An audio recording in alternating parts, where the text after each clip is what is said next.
Huh? Seems like we were just sent a strange book. It does have a really nice cover, though. Oh, Paimon's really curious. Let's read it and see what it's about.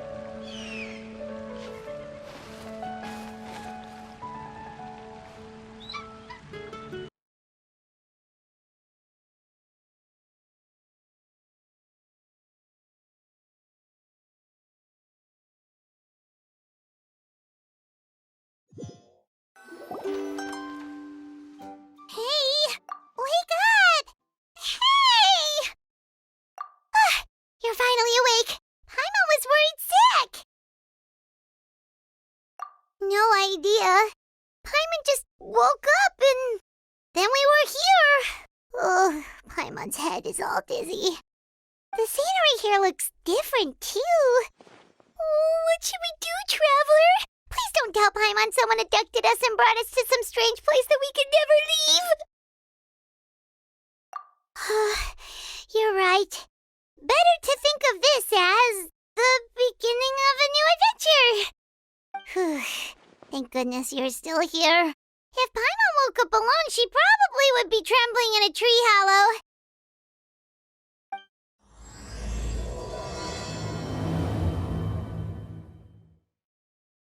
Let's follow this path for now. We might be able to meet someone and figure out what this place is all about.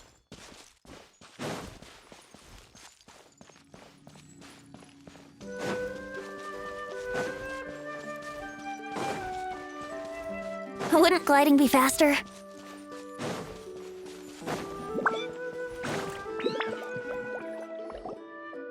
Traveler, did those plants by the road look weird to you? It almost looked like they were made of paper.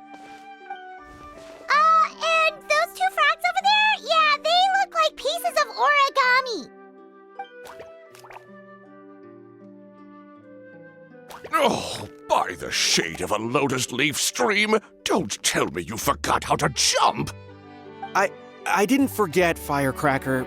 I'm just not sure if what I remember is correct. Next thing you know, you'll have forgotten how to sing, much less notate a score. You still remember why we call you Stream, don't you? Yeah, because I've got a great singing voice. Although these days, name seems more ironic than anything. Not just a great voice, one that evokes the gentleness of early morning dewdrops flowing into a spring. So cheer up and make the jump over. If you're still unsure, just use that roll of magic thread. I won't laugh, I promise. Now, don't tell me you've forgotten how to use that as well. Do me a favor and pipe down for a second. I'll be right over.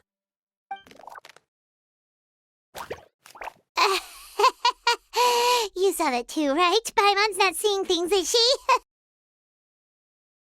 This place is getting more confusing by the second. Anyway, why don't we go after those two frogs? They didn't look evil or anything. Plus, they might be able to help us out.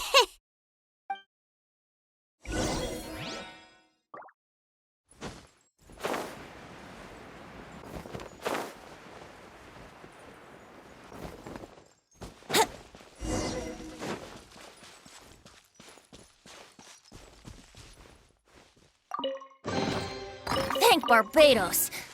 Wait a minute.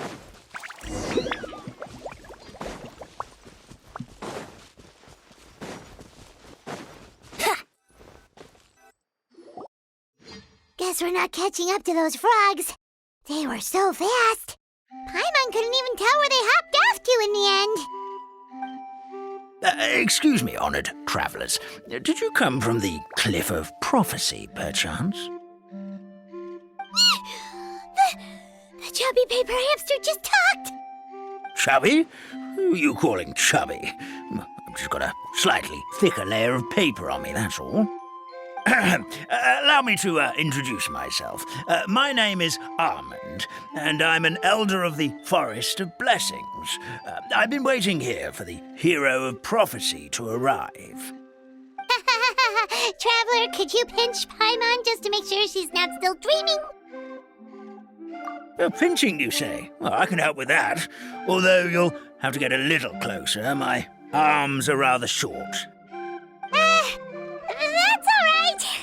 We just need a minute to collect ourselves.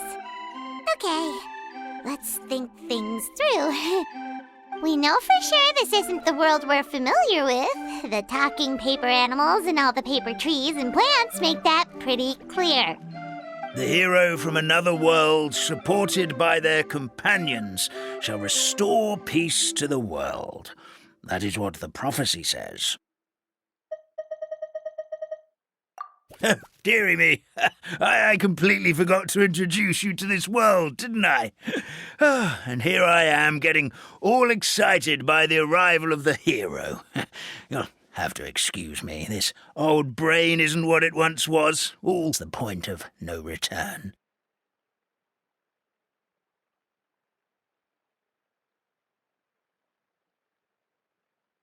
It's okay, really. You can just tell us all about this world now. Let me think. Where should I even begin? I've pretty much forgotten everything that happened in the past. Right. I believe the story circulating along the pulp of this forest goes as follows. A long, long time ago, 3 goddesses created this world and named it Simulanka. The goddess of creation, who presides over matter and magic, created the mountains and rivers and gave us life. Her powers also paved the way for Simulanka to exist in numerous worlds. After the goddess of creation came the goddess of prophecy, with dominion over the stars and the course of fate itself. She induced the sky to spin and the earth to move. Even to this day, her statue still stands tall at the highest point of Constellation Metropole. The final goddess was the goddess of fate, she who reigns over all treasured tales and dearest wishes. She bestowed upon us the fierce and everlasting feelings of love and hate, and showed us the meaning of death and hope. Whoa, they all seem super impressive. Sounds like they really did a lot. Of course, all new residents of Simulanka come to the forest to thank the goddess of creation for founding this world, and travel to Constellation Metropole to witness the divinations of the goddess of prophecy's numerous oracles. After that, they make their way to the end of the world and tell the goddess of fate about their most cherished dreams. At least that's how it used to be. How it used to be? Did something bad happen? Oh, yeah. That has to do with the hero you're waiting for, right? Yes, this old brain of mine may have forgotten many things, but I will never forget the day the evil dragon descended upon our forest. It came down from the skies in an ominous black mist and ravaged our homeland. Its gigantic footprints can still be seen. Sounds terrifying. Terror doesn't stop there, I'm afraid. Ever since the attack, the Calligraphy Tavern in the forest has been closed. No one knows why, but it's a catastrophe of the highest order for us, forest dwellers. A catastrophe of the highest order? All because a tavern closed? If we were talking about Mondstadt here, Paimon might understand, but is it really all that serious? Good goddess of creation above, we'd take even the greatest flood over the closure of the tavern. Wet paper will dry out with time. Fallen trees can be restored. But the Calligraphy Tavern is the only source of the magic tonic that sustains all creatures in the forest. Magic what? Magic tonic. It was gifted to the forest by the goddess of creation herself. A special potion that helps us maintain our vitality. Well, our bodies will gradually crumple and become brittle until they eventually disintegrate entirely. Our colors will fade and we'll start to lose our memory until We can't even remember our own names. But wait, Grandpa Almond, does that mean you've already... Oh, I'm afraid so. The color has all but completely faded from my paper. To be honest, all I really remember is that I'm supposed to wait here for the hero of prophecy. But I've already forgotten who gave me that order to begin with. Then we've got to act fast! How can we help? Oh, brave Pixie, may the goddess of fate reward you and your friend for your kindness. Could it be you're the heroes I've been waiting for all along? Not sure how we know that. Plus, we can't even remember how we got here, so it's not looking too promising. Well, this is turning out to be quite the conundrum for old Almond Brain here. The prophecy never mentioned anything like that. For now, why don't you come with me to the Hut of Blessings? Our forest fairy lives there. Maybe she'll know what to do. Whoa, a forest fairy? Like one that knows magic? Oh, you betcha. She's prophesized. Please lead the way, Grandpa Almond.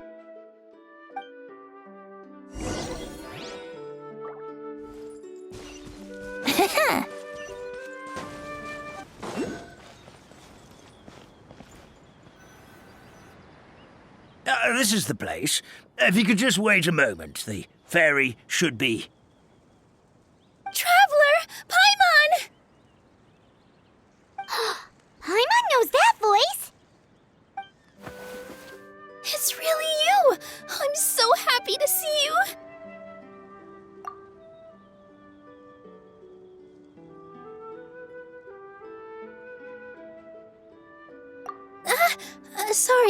Sorry. So Nilu is the forest fairy? Well, you certainly look the part. Thank you. To be honest, I'm still getting used to it. It's the weirdest thing. I remember I was reading a book at the Grand Bazaar, and then I guess I must have fallen asleep at some point because, well, then I woke up dressed like this. And in my dream, someone spoke to me. They said, "You are the fairy of the Forest of Blessings. Now go, save the forest with your magic." At first, I thought this whole world was just part of the dream, but no matter how hard I tried, I couldn't seem to wake up. I couldn't find anyone I knew from the real world either. Sounds similar to what happened with us. We also have no idea how we got here. Anyway, sorry for my reaction back there. I got a bit too excited when I saw you two. It's okay, we totally understand. We were looking for a way out too. At least we know we're not alone. Oh, blessed be the goddess of fate above. You're already friends with the fairy of the forest. Grandpa Almond, thank you so much for bringing my friends here. Could you let the others know I'm coming? I'll head over right away. Of course, leave it to me. Hey-ho, pistachio. Today truly is a blessed day.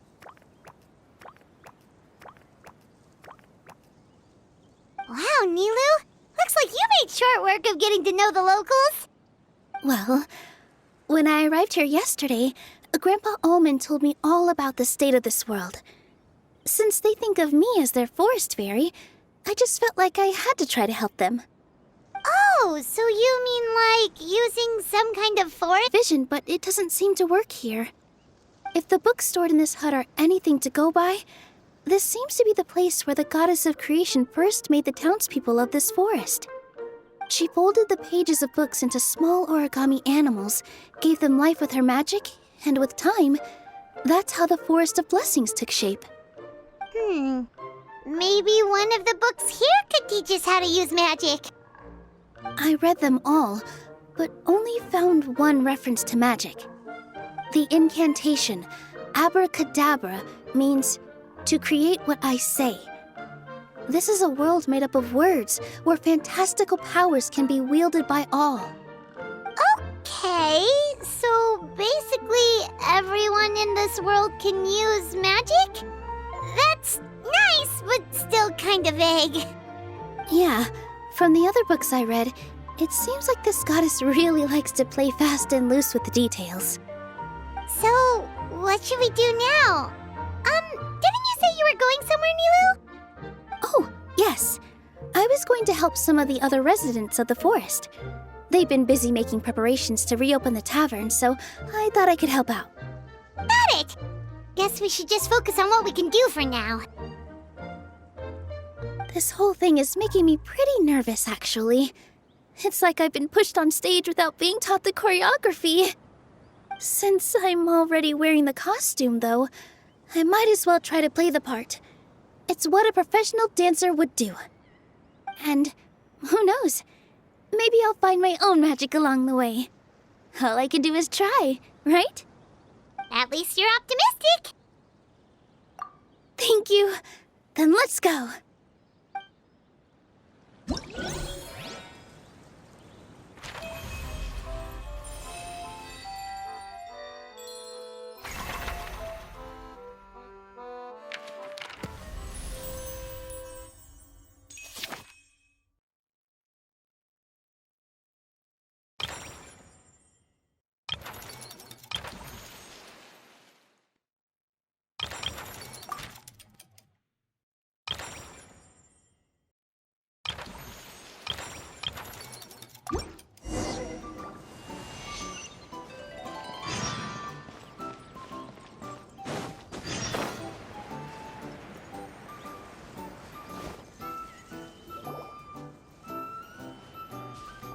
Look, the forest fairy is here, and she brought her companions.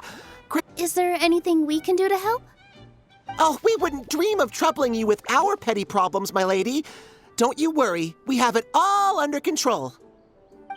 You sure about that? Because from where Paimon's floating, the piping is looking pretty chaotic. Yes, we have my careless friend to thank for that. He promised we could leave the pipe connecting to him, and, well, the results speak for themselves. Hey, I just wanted to inspect each pipe. This is the network the magic tonic has to flow through. I was just trying to be thorough, so I disassembled the whole thing. Yeah, and now you've forgotten how to put the thing back together. Have you been eating too many nuts again? 'Cause you are what you eat. Please don't fight. I know everyone wants the tavern to reopen as soon as possible so that the forest can return to normal. So, why don't you let us help out? Yeah, we're here anyway, so we might as well be helpful. We just need to reassemble these pipes, right? Well, if you're offering... Basically, the pipes need to be connected properly to allow the magic tonic to flow through. If you put the wrong pipe in the wrong place, the tonic will get stuck halfway. Attention to detail is key. Says the guy who messed up the whole thing in the first place.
Oh, Paimon is starting to get pretty curious about this magic tonic.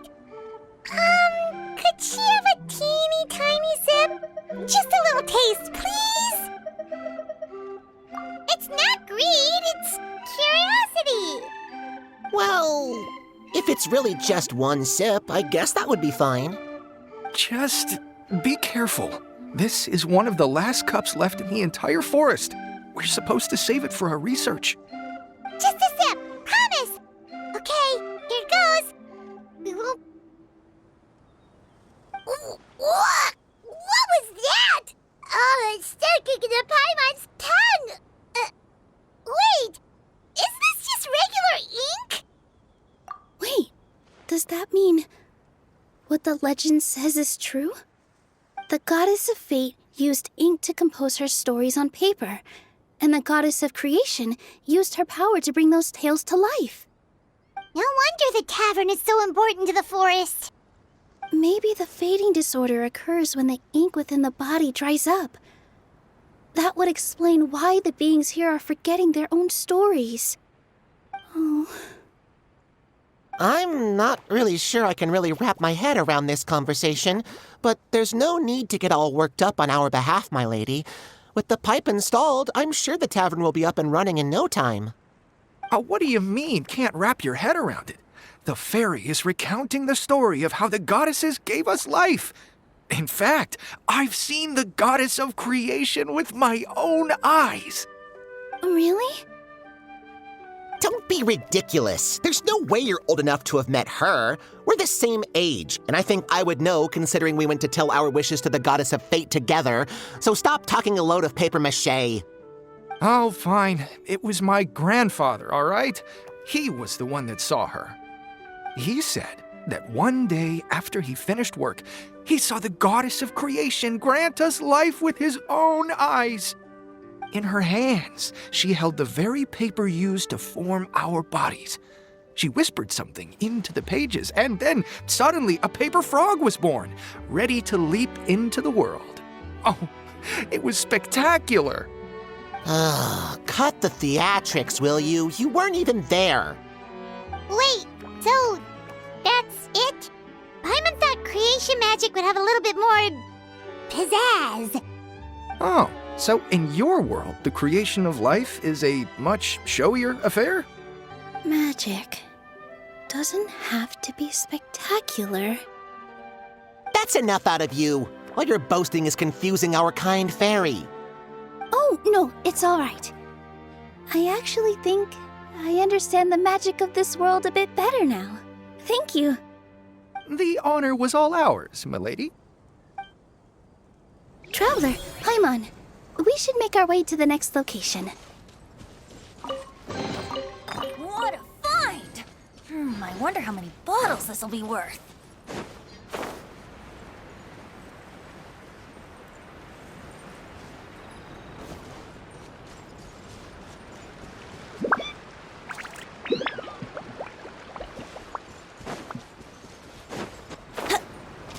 Wouldn't gliding be faster?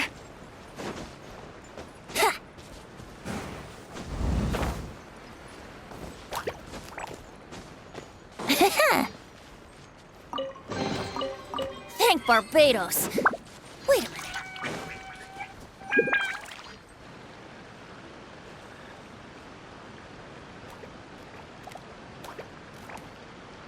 Oh, Stream! Your rhythm is off again! At this rate, it doesn't even matter if the tavern reopens. The band's not even going to get any gigs! I'm sorry. Hello there. I hope we aren't interrupting your rehearsal. Wait, these are the two frogs we saw on the road a little while ago. Ah, the forest fairy is here! For the love of lotus leaves and dewdrop, Stream, you've really got to put in some effort now. But Oh, don't pressure yourselves on my account. Are you rehearsing for a show? Sure are. You see, our group regularly performs for guests at the tavern. We've been out of work for quite some time, with the closure and all, but after hearing of the fairy's arrival yesterday, we figured we needed to get in performance shape right away. I understand how you feel. Back at the Grand Bazaar, Zubair Theater's always busy with rehearsals too. The Grand Bazaar? Do people there sing on lotus leaves as well? Yeah, they do. And it's a really big one. You're the conductor of your group, aren't you? You remind me of Mr. Zubair. Ah, then he must be an ambitious director. One who would do anything to avoid You, disappointment. Mr. Stream? Oh, no. My problems are mine and mine alone.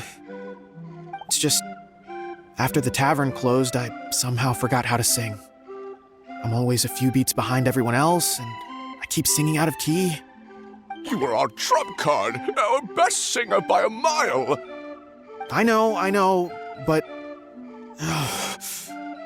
So he is a victim of the fading disorder too? Don't be sad, Mr. Stream. Whenever I've forgotten important dance steps in the past, my friends at the Grand Bazaar always stick by my side to encourage me. They smile and patiently tell me everything's going to be okay. Then they play the melody for me over and over until the steps finally come back to me. Now it's our turn to help you. We just need to help you remember how to sing, right? The Traveler's got a great sense of rhythm. We can help keep you in time. Well, what do you say, Stream? I think it's a great idea. Just focus on the lyrics, and the fairy's friends will help you stay on beat. Are you sure? This is really asking a lot. Don't worry about it, Mr. Stream. It'll all be worth it when the tavern reopens and we finally have the chance to hear your marvelous singing voice. All right, then. Thank you so much, everyone. I'll give it my best shot.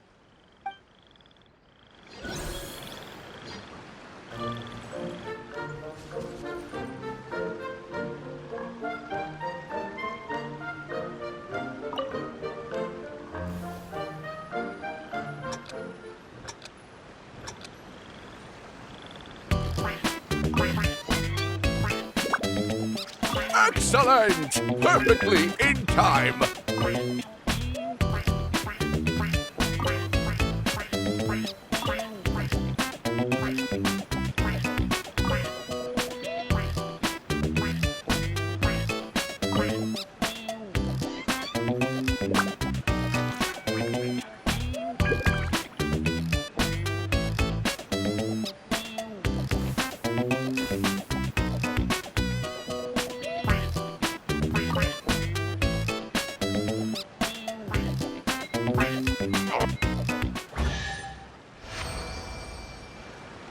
I feel like I'm getting the hang of it again.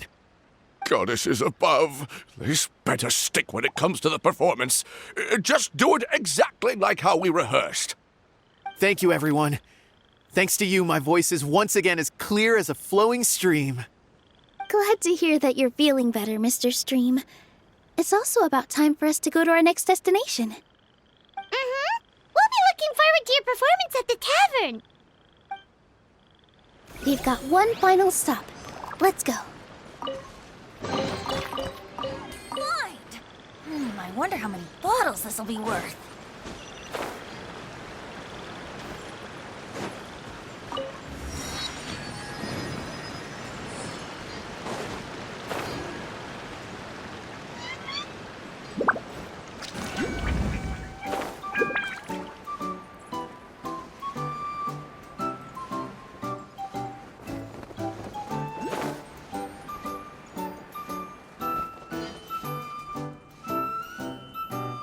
Oh, my dear Citrus, please tell me you're joking. We can't have you out of commission with the tavern about to reopen. I'm sorry, Grandpa Almond. It's the truth. I was just too excited for the reopening and must have fallen asleep in an awkward position. Grandma Almond, we're here to help. Oh, hazelnuts on high. You could not have come at a better time. Please allow me to introduce you.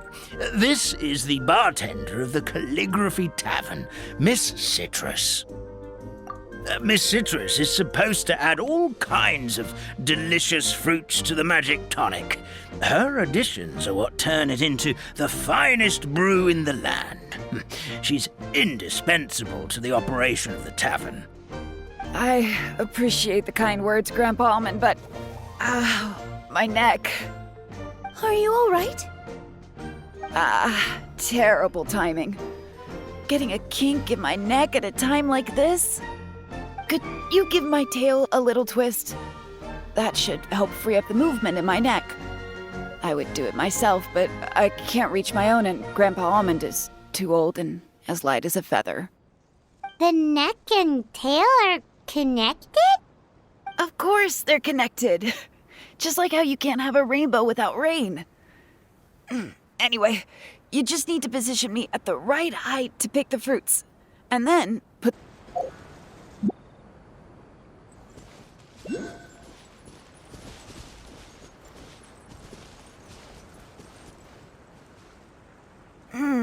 This doesn't seem quite right.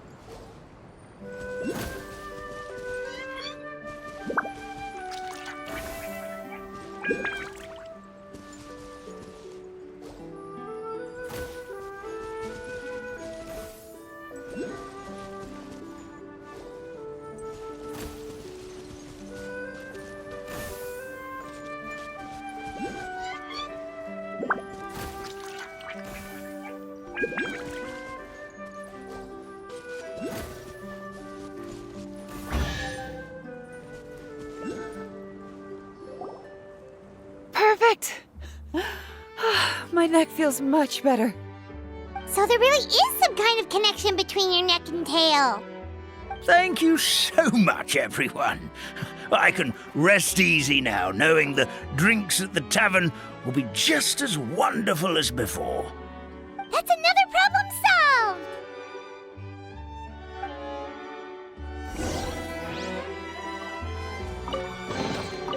What a find! I wonder how many... Well, since we've taken care of most of the tasks, all we need to do now is reopen the tavern. But we still don't know how to use the magic of this world. We don't even know why the tavern closed in the first place. Oh, what about the method that one hamster mentioned? You should try it, Nilu. You mean the creation magic his grandfather saw outside the Hut of Blessings? I wonder. How exactly did the goddess of creation give them life? Maybe you don't need to understand it. Just give it a try. Everyone here calls you the Forest Fairy. Maybe you have the magic powers already and you just don't know it. In other words, this forest is a stage. And all I need to do is step out into the spotlight? Sounds just like a fairy tale. Well, we are surrounded by talking origami animals and magic potions after all. Almost seems like anything's possible in this place. You're right, Paimon. We won't know anything unless we try. In that case, let's see.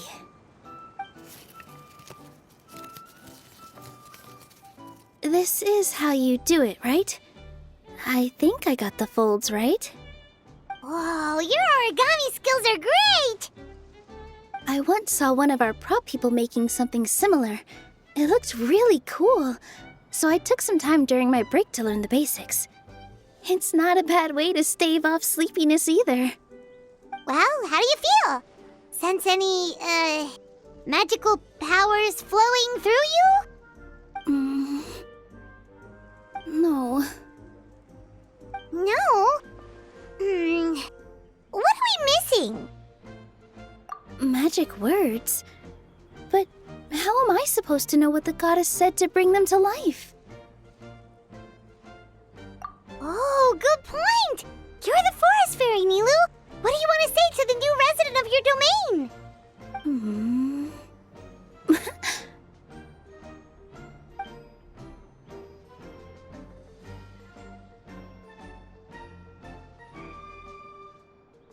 I bestow upon you the blessings of the forest and offer you a home in this land. Your name shall be Harisara.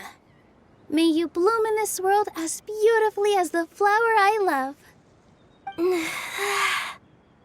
My name is Parisara.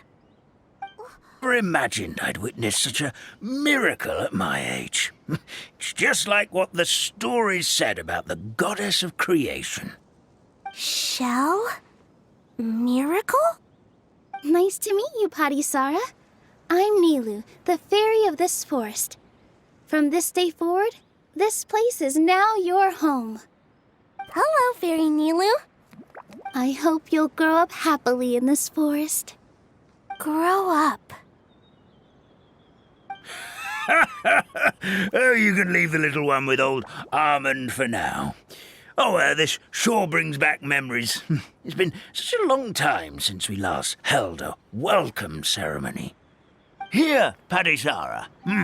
Come to Grandpa Almond. Well, now that Nilu has mastered the goddess's magic, we should be able to reopen the tavern, right? Grandpa Almond, could you send a few people to check the underground space beneath the tavern? Oh, of course. May I ask why?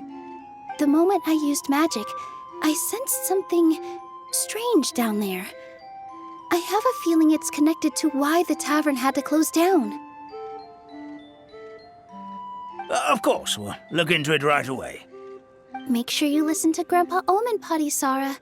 Don't go running off on your own. Padisara, listen. Running!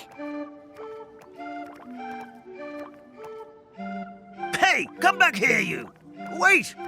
Yep, that's Nilu's creation, all right. She's got so much energy. Anyway, how did you manage it, Nilu? Well, all I did was say my wishes for her out loud. Maybe the magic is in the words themselves, just like the book said. This place is seeming more like a fairy tale by the second. I mean, or somewhere called the Forest of Blessings, so it kind of makes sense. Well, anyway, Paimon thinks this magic suits you perfectly, Nilu.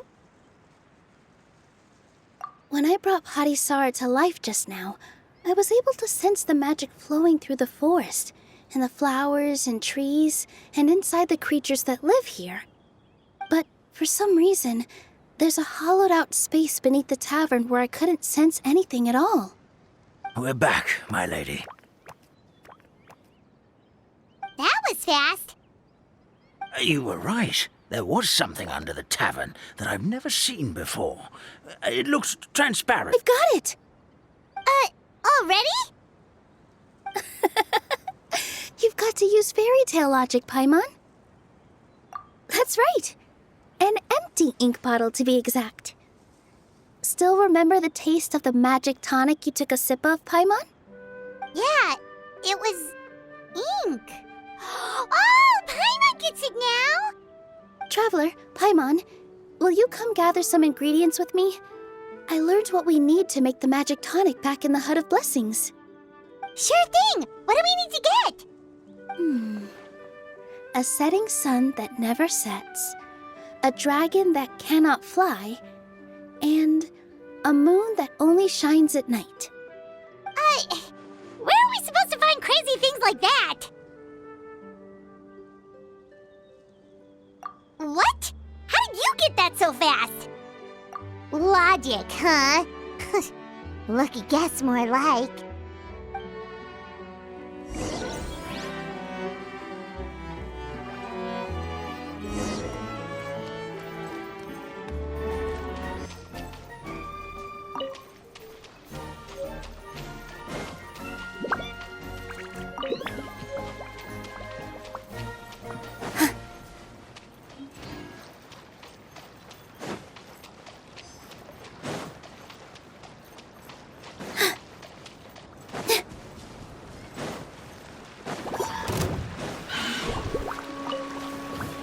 Should be everything, right? What should we do now? Let's go back to the Hut of Blessings.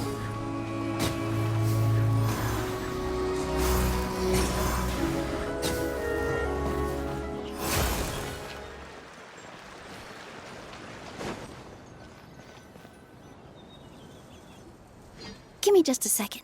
I'm gonna go fetch an ink bottle from the other room.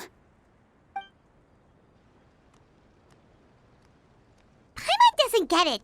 All the ingredients are super tasty, but somehow the final product turns into ink.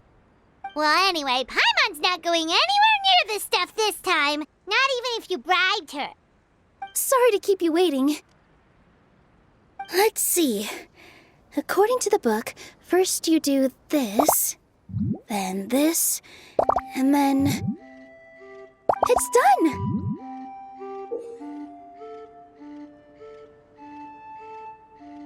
Wow, magic sure makes everything super convenient.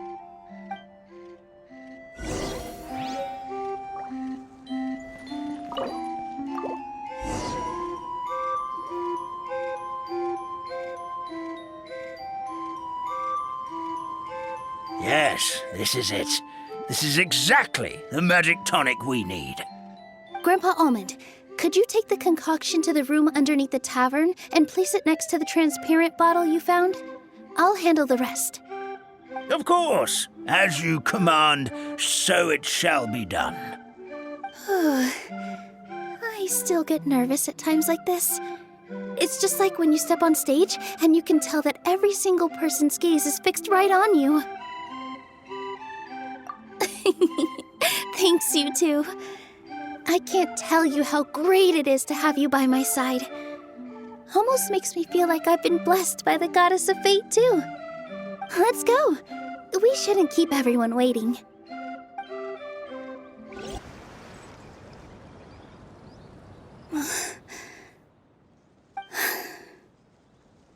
Forest, please heed my words and accept my blessings. May your spring of wondrous magic never run dry. And may all who call you their home lead happy, fulfilling lives.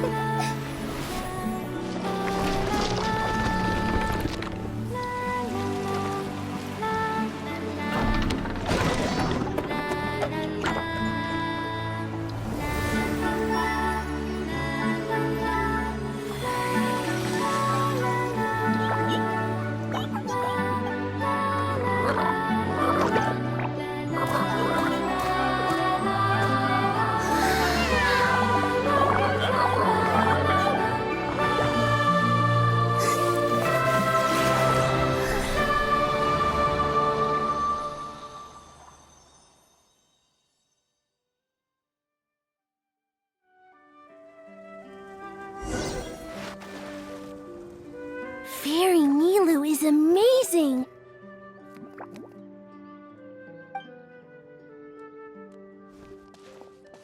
Wow, it's so pretty! What a beautiful tavern!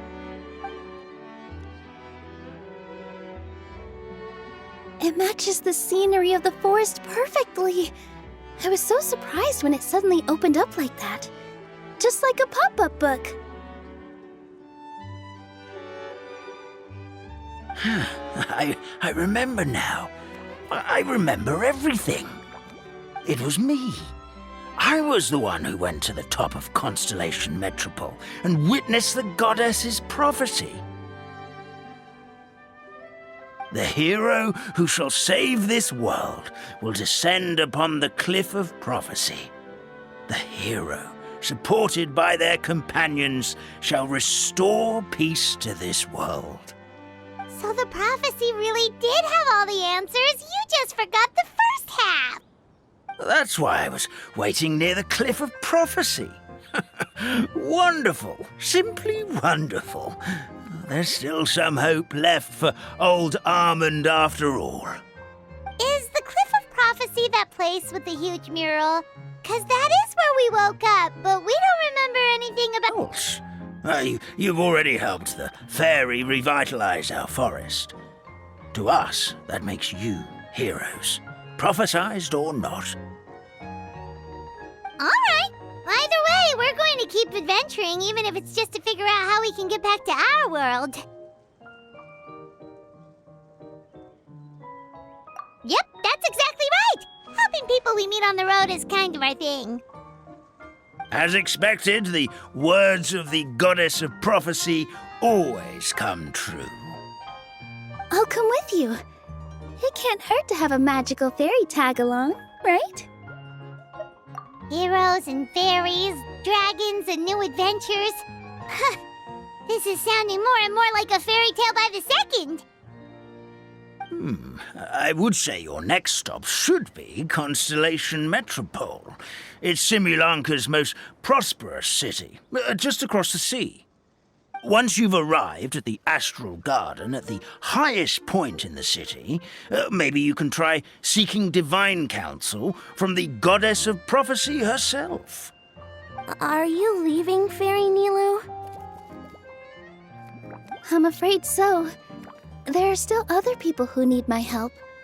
I won't go far, though, and I'll come back to visit the minute I have time to spare. So be a good girl, Patisara, and help out Grandpa Almond whenever you can, all right? Mm-hmm. Got it. Patisara will wait here for you. That's a good girl, Patisara. I almost forgot. If Constellation Metropole is where you're heading, you'll need to take the Maritime Express. I'll head to the station first thing tomorrow morning and wake up that lazy station master for you. Why don't you take a break for the rest of the day? You should savor the beautiful scenery of the forest before you go. Sounds great! Paimon definitely feels tired after being on the go for so long. There's a spot in the tavern with Paimon's name on it. Oh, sounds like someone's ready to order. Oh, well, if you're offering, Paimon will take a glass of Buell fruit tonic. But hold the tonic.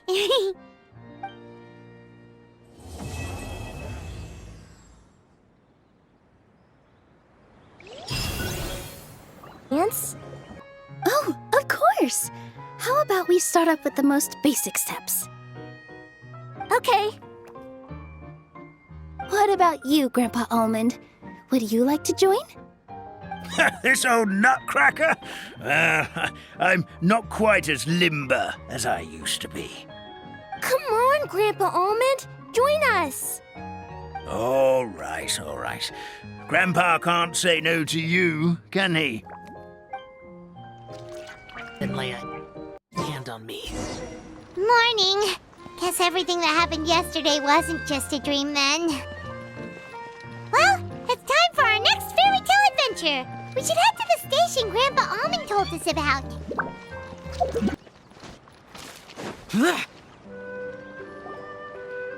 Get up, said Jewel. Time to get to work, you lazy bones. I can't remember how to call the train. Just let me sleep a little longer, then I'm sure I'll remember. Don't try to pull one over on me, young man. Your fading disorder has been cured. I saw you chugging cup after cup of magic tonic in the tavern last night. You must be mistaken, Grandpa Almond. That guy definitely wasn't me. Oh, you remember my name now, do you? Then it seems like you're all better. You had no idea who I was when you were fading. Now, enough of your nonsense. Get up. The fairy and her friends are going to be here any second. All right, I'm up. The Maritime Express should be here soon. That's more like it. Lie there any longer and you'll start gathering dust. Is everything okay? The hero, her pixie companion, and the forest fairy. I didn't know you were already here. Oh, merciful macadamias. I'm sorry you had to see that. Oh, it's all right. Paimon knows the feeling. Who doesn't want to sleep in first thing in the morning? Does the Maritime Express run out of Constellation Metropole? Yes, each train needs a conductor to operate, and the conductors are always from the capital. The more difficult maneuvers are a little too complicated when you're made of paper. Oh, so you mean the people of Constellation Metropole aren't origami animals like you? Well, the city welcomes visitors from all over the world, so you're bound to run into some forest dwellers there. But yes, you'll see for yourself soon enough. Here comes the train.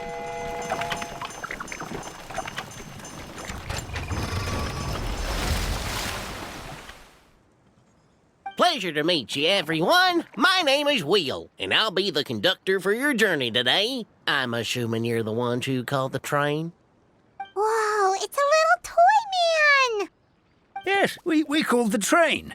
The hero and the forest fairy need a ride to Constellation Metropole. The hero and the forest fairy. The ones from the prophecy. Oh, why didn't you say so earlier? We could have prepared a far more luxurious train. I'll just go back and get a better one. That's okay, Mr. Wheel. We're trying to get to the city as fast as possible. We just need you to get us across the sea. In your capable hands, I'm sure we'll get there in no time. Of course, my lady. It would be an honor. Well then, all aboard, sit anywhere you like. We'll get a stunning view of Simulanka no matter where you're seated.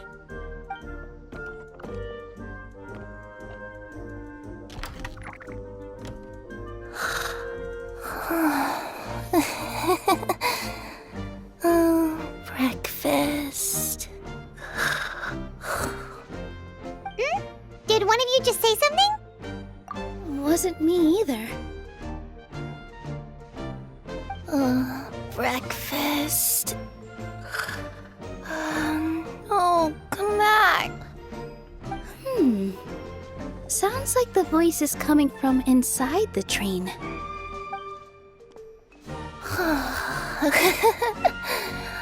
Fish. Chicken drumsticks.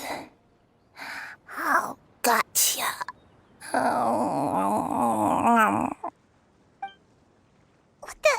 What's Kirara doing here?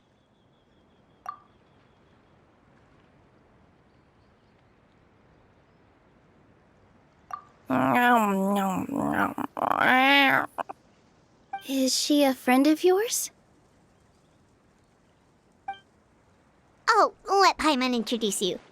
This is Kirara. She's... Oh, wait. Actually, maybe we should wake her up first. So noisy. Is it morning already? Oh, morning. Huh? Traveler! Paimon! Oh, gotta hand it to my imagination. It all felt super real. There were these toy people, but they were alive and they could talk. Ahem. Madam, sleeping overnight in the train car is prohibited.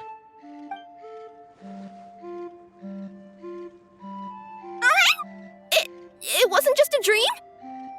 It's all right, Kirara. Apparently we're in a world called Simulanka. We got here yesterday, too. Simulanka? So, that's what it's called. I spent all day yesterday wandering around this one city. The toy people called it Constellation Metropole. I was trying to find a way to get back home. I was seriously starting to think I'd gotten on the bad side of some great yokai and gotten swallowed whole. I take it you're Inazuman then, Miss Kirara? She sure is. But, Kirara here is kinda special. Let Paimon introduce you for real this time. Kirara is a Nekomata from Inazuma. She works as a courier for Komaniya Express. Nice to meet you. I'm Nilu, a member of Zubair Theater. You can usually find us performing in Sumeru City's Grand Bazaar. Right now, though, I suppose I should introduce myself as the Fairy of the Forest of Blessings. Oh, you're Nilu! I've heard a lot about you from my deliveries in Sumeru. I even saw one of your performances back in the day. You're an amazing dancer. But, did you say you were a forest fairy?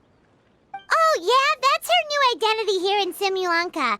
Oh, speaking of new identities, looks like you got a new outfit yourself, Kirara! Yeah, I know! It confused the heck out of me yesterday. I just woke up in a set of brand new clothes I'd never seen before. That must mean you have a big part to play here, too!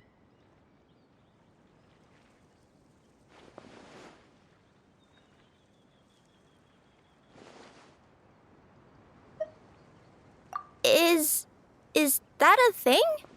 I guess I am wearing a pair of boots, but still. Did you by any chance hear a voice speaking to you before you got here, Miss Kirara? A voice? Oh, yeah, I did hear something. But I was so freaked out, my tails got all tangled. So I, didn't catch much of what was said. Sorry for the interruption. But this Enkanomiya friend of yours, she doesn't eat hamster. Never do something like that. Well, unless I've been out in the wild too long without anything to eat. Oh, speaking of eating, I am getting a little hungry.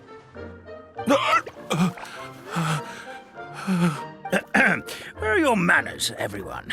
This young lady is a trusted friend of our esteemed hero.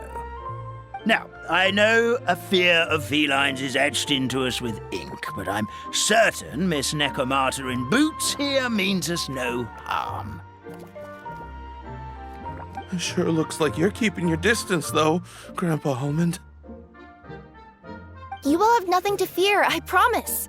I met some origami animals in Constellation Metropole yesterday, and I even made sure to retract my claws so I didn't hurt them by accident. Plus, you all look just about as tasty as the cardboard boxes I deliver. Not that I tried to eat you even if you did look tasty.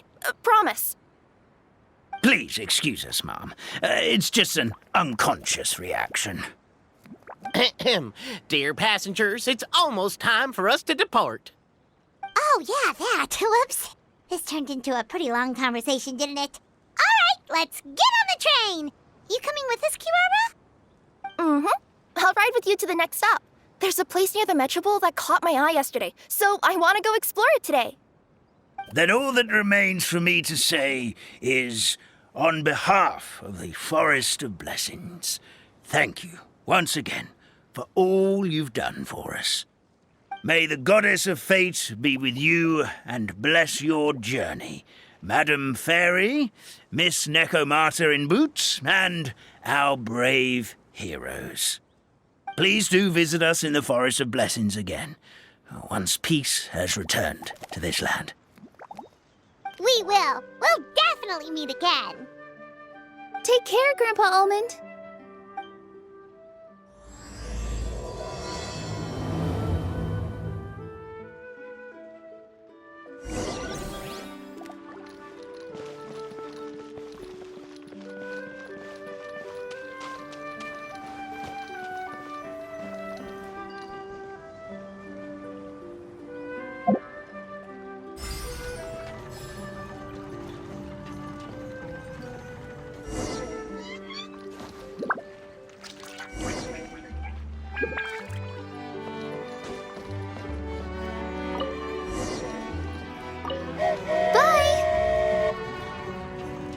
Have a safe trip!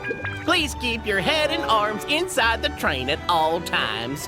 We don't want anyone falling into the sea.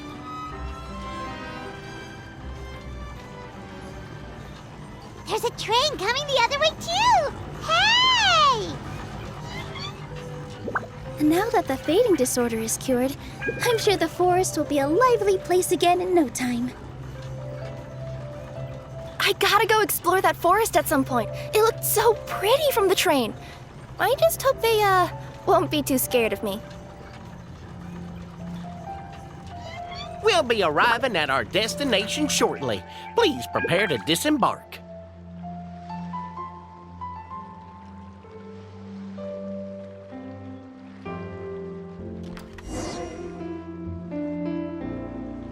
Here we are! Constellation Metropole is right over there. It's a short walk from here to the Gear Sky Ladder, which will take you right to Metropole Square. And thank you again for choosing Maritime Express. Great! And thanks to you for a smooth and pleasant journey, Mr. Wheel. The train cars were comfortable and spacious, and I had a great night's sleep. I'll definitely be back. As you wish, ma'am.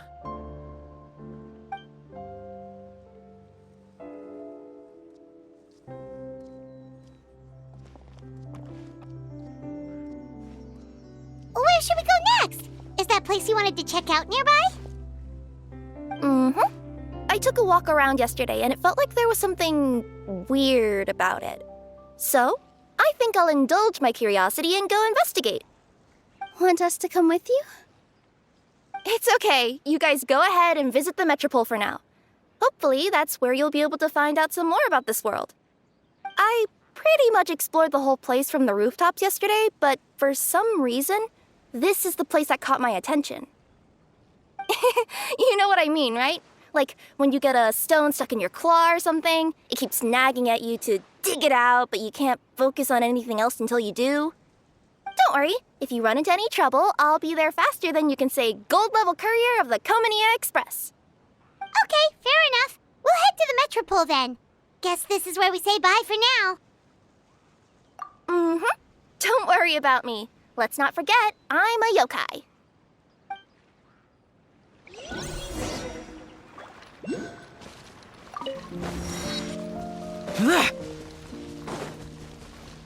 Help me! Somebody! Help me! Help! Oh, Goddess of Prophecy above, would you kind souls please help us? What happened here? Why are you all suspended in midair? I mean, being stuck in midair still beats falling to the ground and being smashed into a pile of blocks, but... I told him to be careful, but... No. Never mind. Now's not the time for that. My good friends, could I trouble you to turn the clockwork key over there? I'll explain everything in a bit.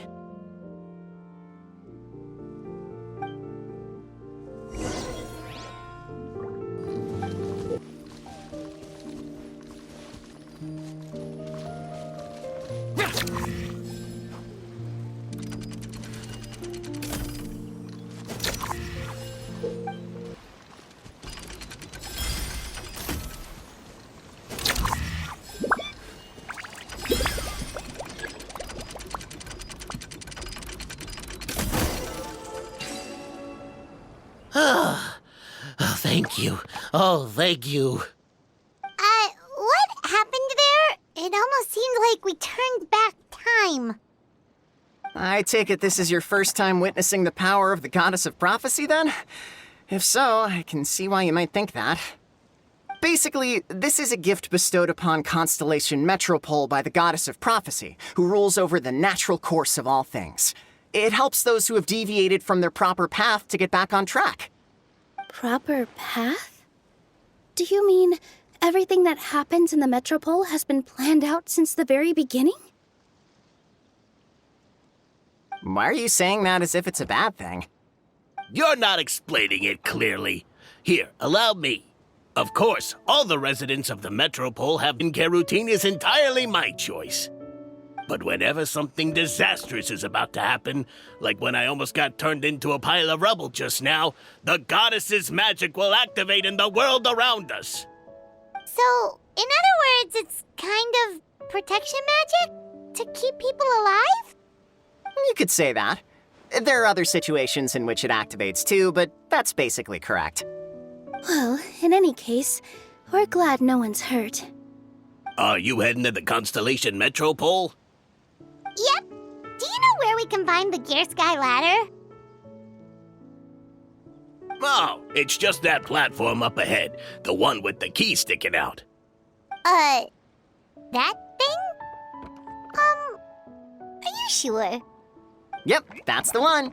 Pretty much everything in the Metropole runs on tracks and gears. The Goddess of Prophecy watches over it all. Which is to say, all the tracks are fixed. If a machine is set up to move forwards, it'll never move in reverse. This reminds Paimon a lot of Fontaine's clockwork toys.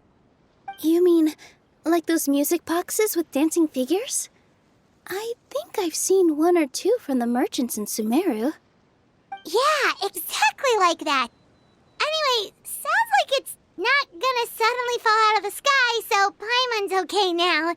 Should we get going?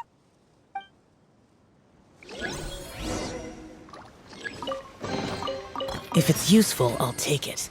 Huh!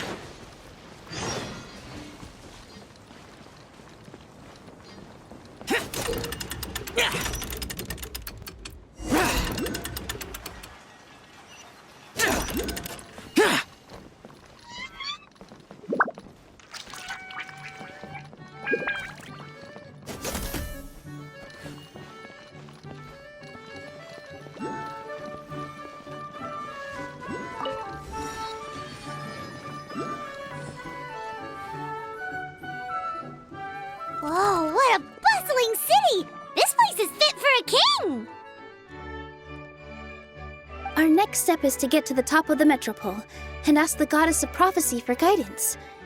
If there is a king in that castle, I sure hope he won't get mad at us for trespassing.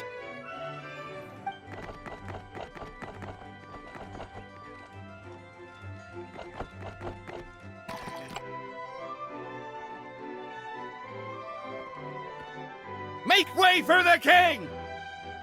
Oh, darn, we jinxed it. Oh, no.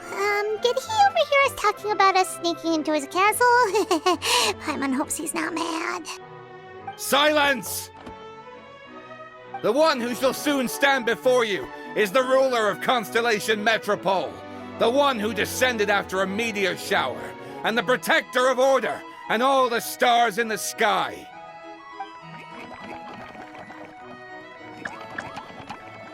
That's a long list of titles. I bid ye welcome, guests from afar.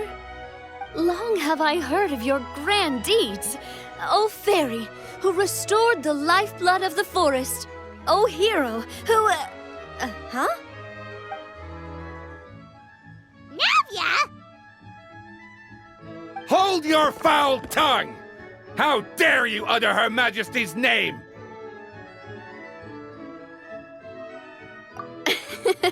Nice one, partner. Spectacular improvisation skills. I'd expect no less from you. All right. You can relax now. Allow me to make some introductions. This is the Traveler and her trusty companion, Paimon. You are personal friends with Her Majesty the King? Please, forgive our grievous mistake. We had no idea. All right, the welcome ceremony is over. Everyone back to your stations. I will personally treat our guests to some royal hospitality. Yes, Your Majesty.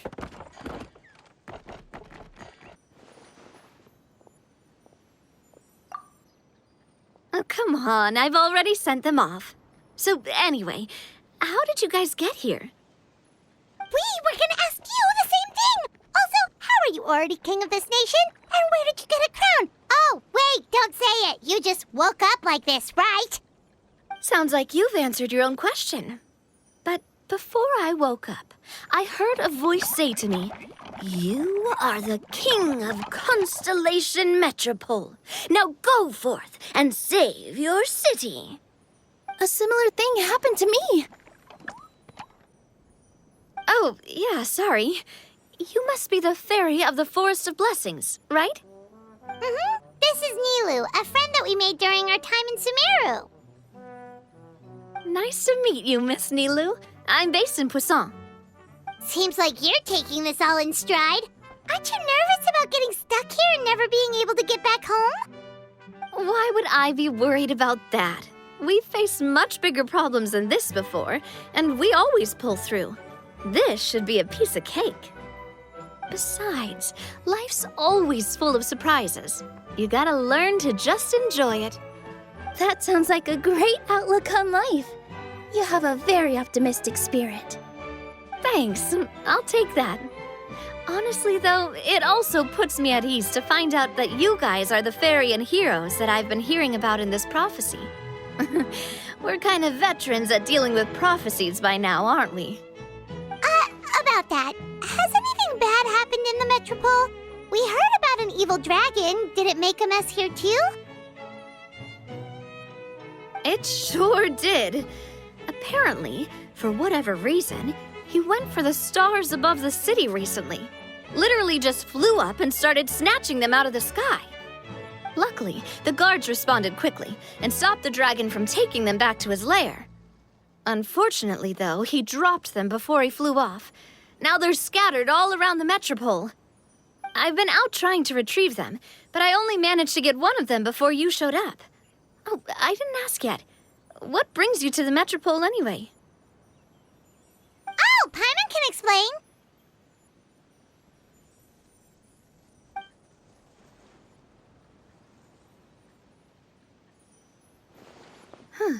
I see. So you want to consult the oracle of the Goddess of Prophecy. Do you know how we can do that, Miss Navia? Well, the goddess's statue is indeed at the top of the castle. I can take you up there.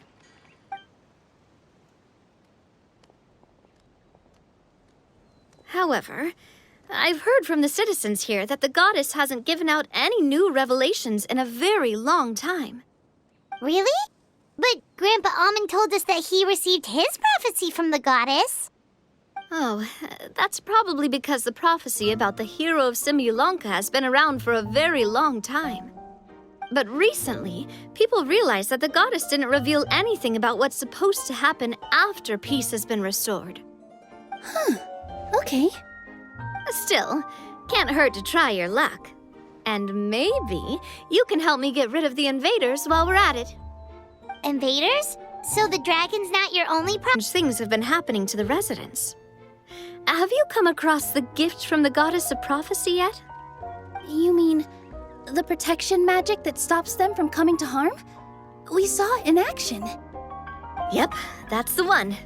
Over the past little while, this magic has been triggering far more frequently. We don't know if it's simply because the metropole has grown a lot more dangerous, or if there's a deeper reason behind it. Some residents find themselves getting stuck in a place and unable to move. Others start repeating the same thing over and over again, like they're trapped in some kind of loop.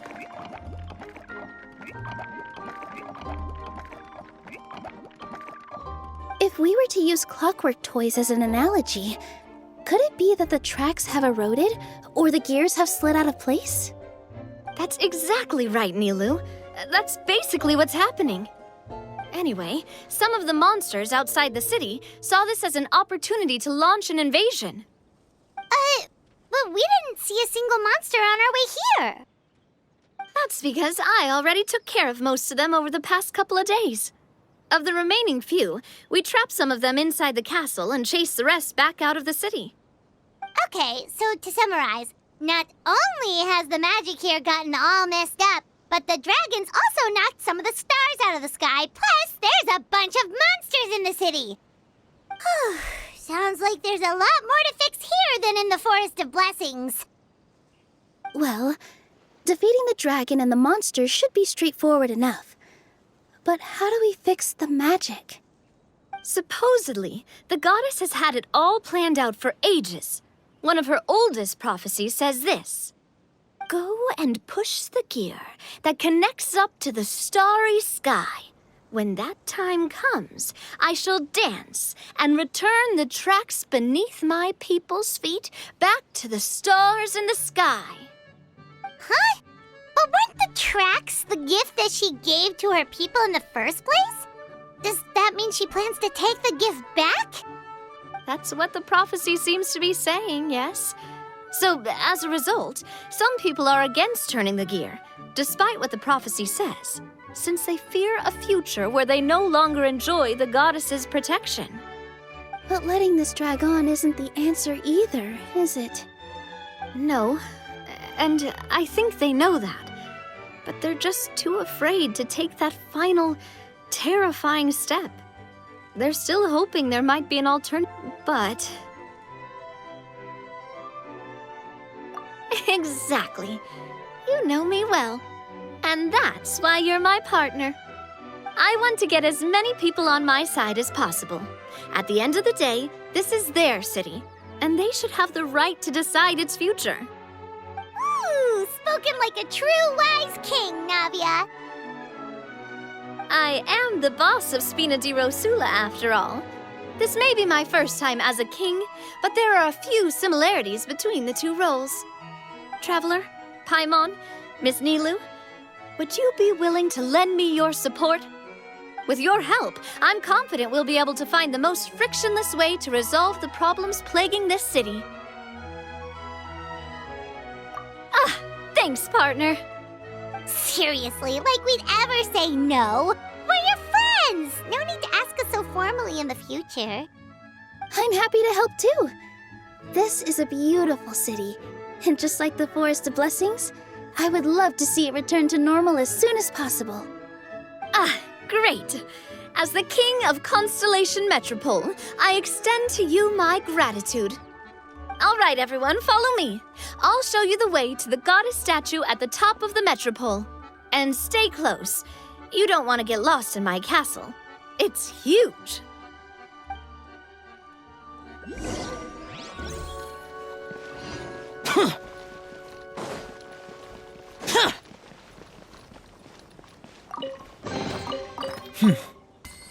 There's quality here. Huh? What's this? Wait. This looks like the star I found earlier. I told the guards to place it near the goddess statue. Maybe they ran into some trouble up there. Guess we'd better hurry.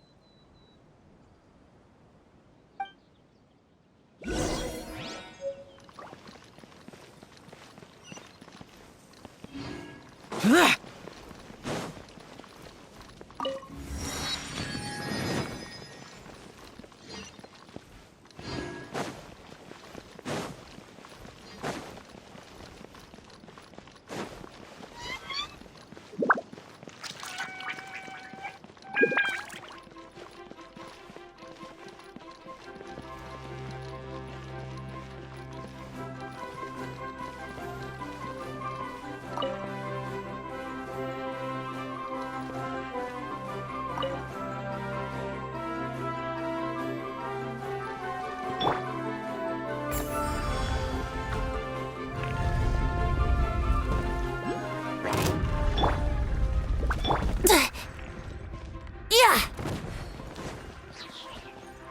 Think you can get away? Let's play.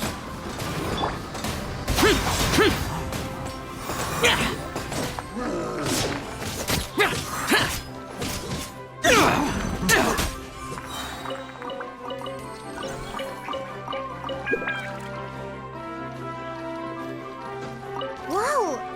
Why is the star on top of a mechanism? Uh-oh! More monsters incoming! Goes on. Disappear!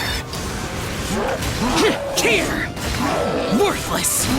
Here! Worthless!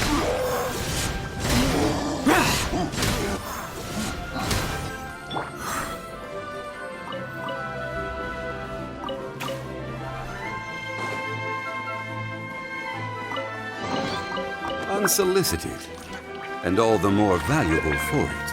Yeah! I will have order!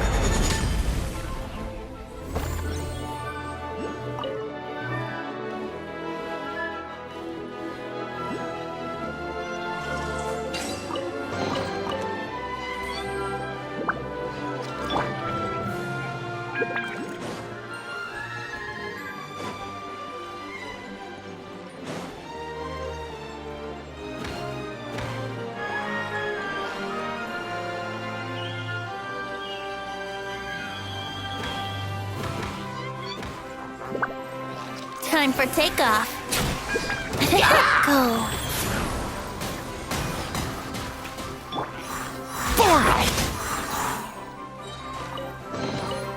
If it's useful, I'll take it.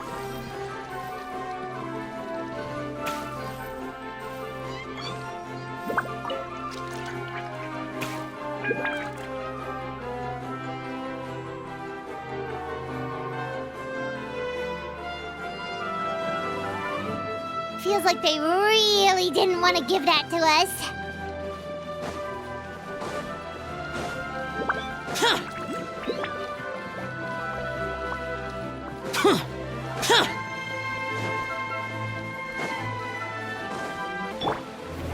Solidify!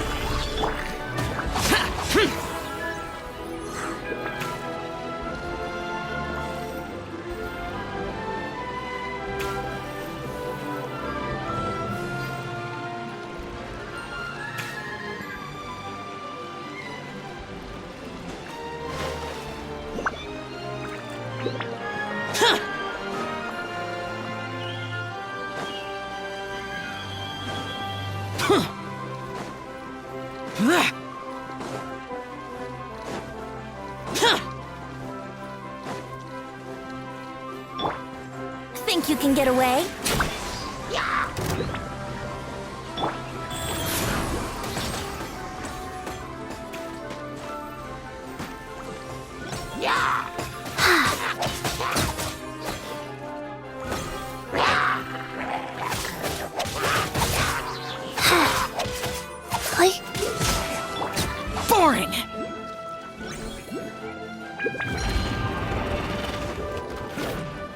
This is order. Go. Useless. Boring. Here we go!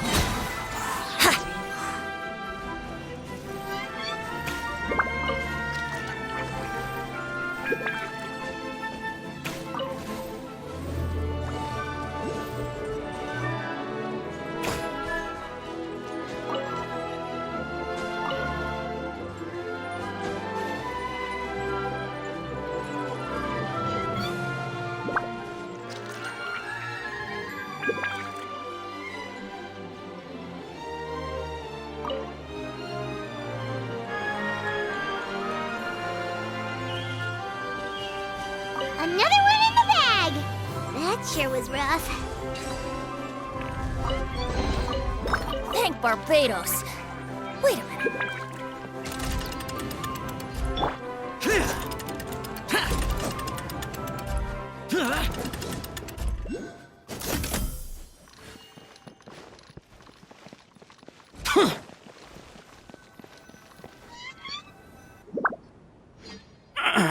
Drat!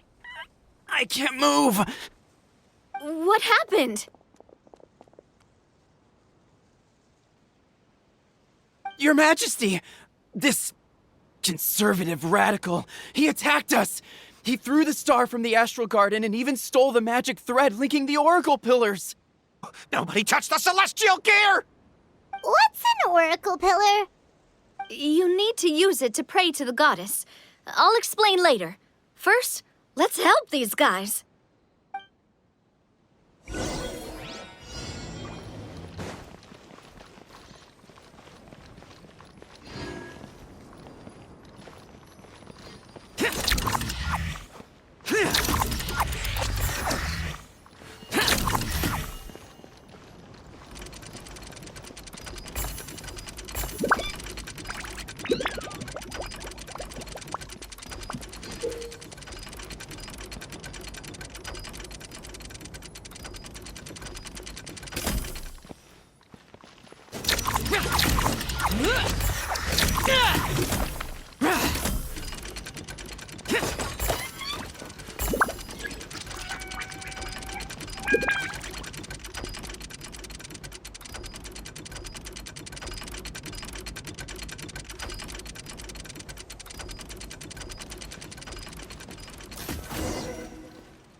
It's okay.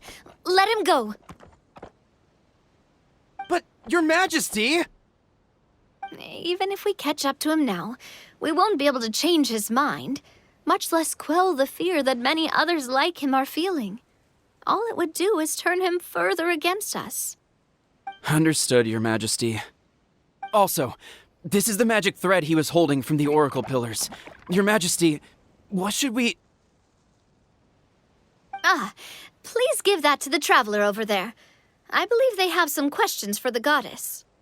Yes, Your Majesty.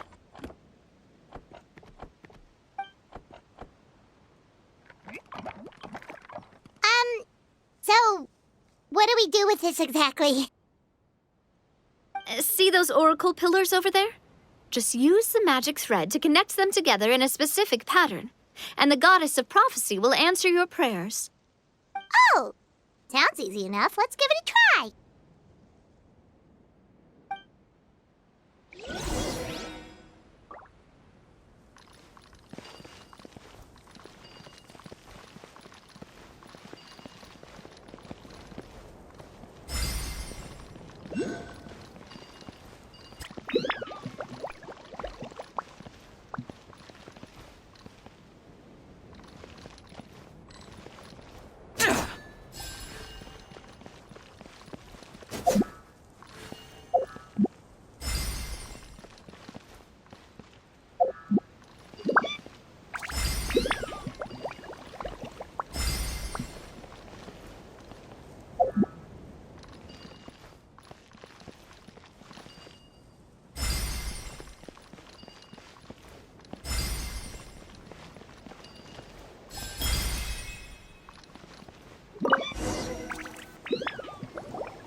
To which course of fate do you seek answers, my child of Simulanka?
The hero from another world, supported by their companions, shall restore peace to this world.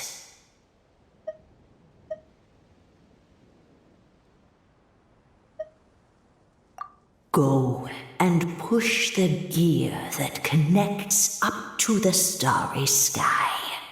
When that time comes, I shall dance and return the tracks beneath my people's feet back to the stars in the sky.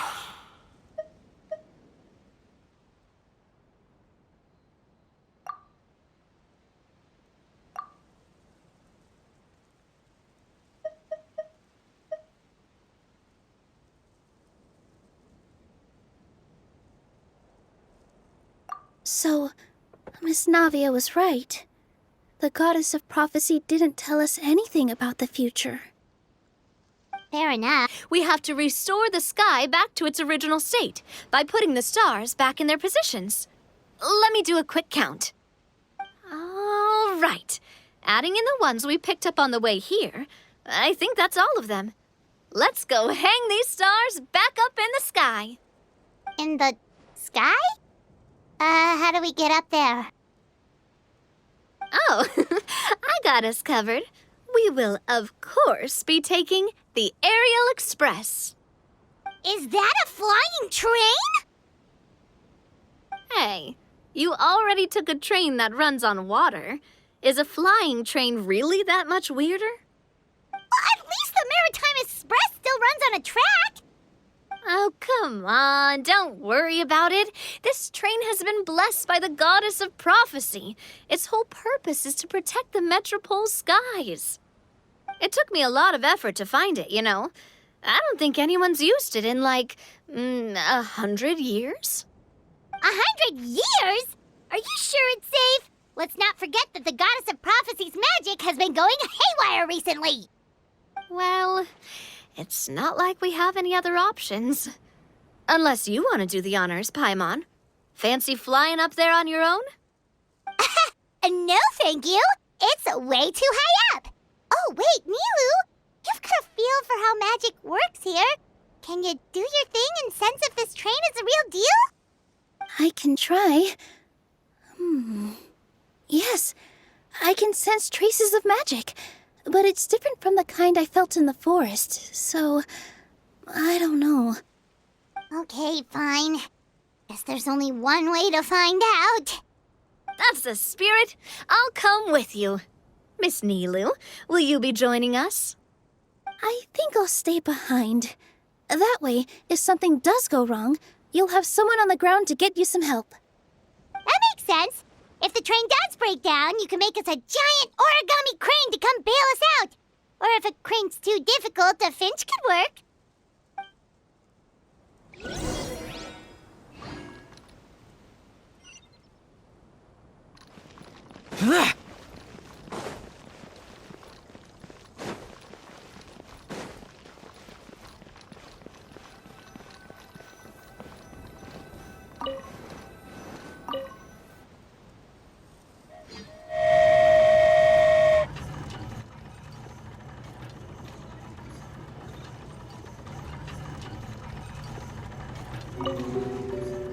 Whoa, it really is flying! What an amazing feeling! I've never been on a flying train before. Neither have we!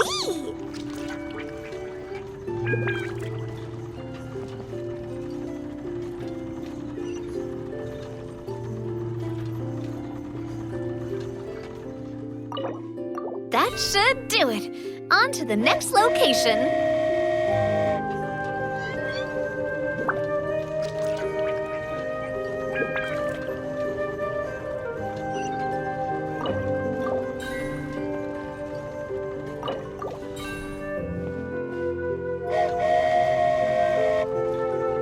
We are so high up. Don't look down. Don't look down. Oh, hang in there, Paimon. The hard part's nearly over. After that, it's downhill all the way. Don't say downhill all the way! That is the last thing Paimon wants to hear!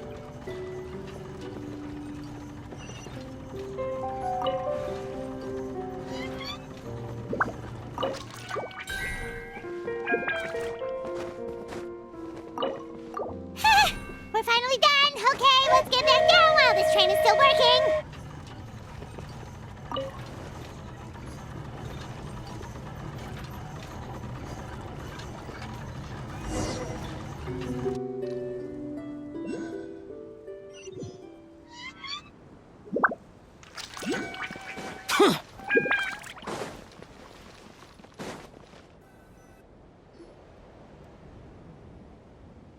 Great job! It looked like it all went smoothly. Yeah, and it was an absolute blast, too. You gotta ride with us next time, Miss Nilu. Huh? I'm okay. Thanks for... Halt! What do you think you're doing? Get out of my way! What's going on? Your Majesty, there! Let us through! Stay back! It's okay. Let them through.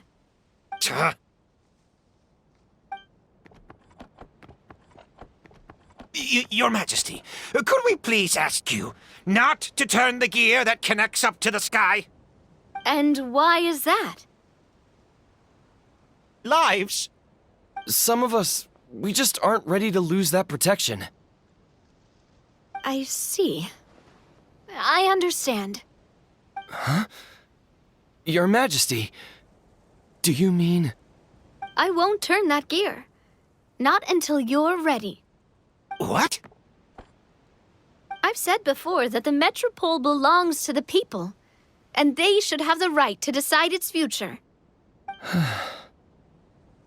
But let me ask you this.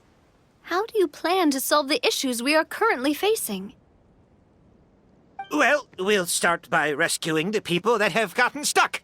And then we'll find a way to figure out the true cause of this crisis.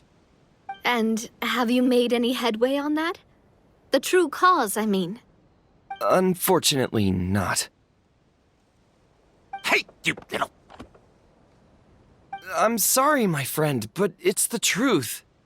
You have friends and family that have been affected, don't you? That have gotten stuck? Duh. I understand your concerns. But if we let this drag on for much longer, the situation may well get worse. More and more people will be frozen by the goddess's magic. Yes, but if we turn that gear now, all the tracks in this city will disappear. I know this is a hard decision to make, but have you ever thought about why the goddess might have made things this way in the first place? Huh? Why do you think she might decide to take back her gift and stop revealing further prophecies about the future? Are you saying she has abandoned us? No, quite the opposite, in fact. What do you mean? The goddess dearly loves this world and all the people of Simulanka. And because she loves you so much, she wants you to be able to choose your own path. Every parent hopes their child will have a happy and carefree life. But if they're overprotective, then all they'll manage to do is keep their child trapped. If a mother bird lets her baby ride on her wings for too long, her child will never learn how to fly. Perhaps the goddess of prophecy has always known that one day she'll have to let go. Children can only become independent if they're allowed to form their own opinions, make their own decisions, and deal with the consequences on their own. Only then will they be able to continue their journey alone. We don't know what it's like to go it alone. We don't know if we have what it takes. Are you kidding me? I think you've proven yourselves more than capable of that. What do you mean? You made a call in a time of crisis, and you've come all this way to talk to me. Even the guards couldn't stop you. That must have taken a lot of courage. But we only did it because we were scared. Why you set out on the journey doesn't matter. What matters is that you've proven you can choose your own path. My friend, I fear our king is right. It is time for us to face our fears. What? But we... We can't go on living like this. Living in fear. Look at what it's driven you to do. You threw away a star personally created by the goddess of prophecy herself. You once revered her more than any of us. And I think the king is right. She hasn't abandoned us. So, why don't we put our trust in her one more time? I don't care anymore. Do what you want. Aw, he laughed. I'm sorry about my friend. That's just how he is. Always had a terrible temper. Please accept my apology for his impudent behavior.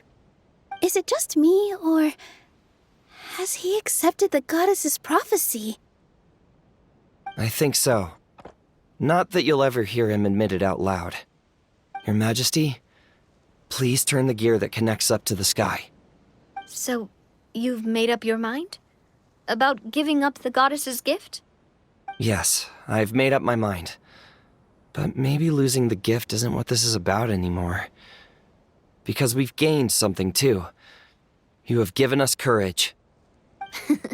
Well said. I am proud of your decision. Now, gather around, everyone, and join me as we make the night sky of this wonderful city turn once more.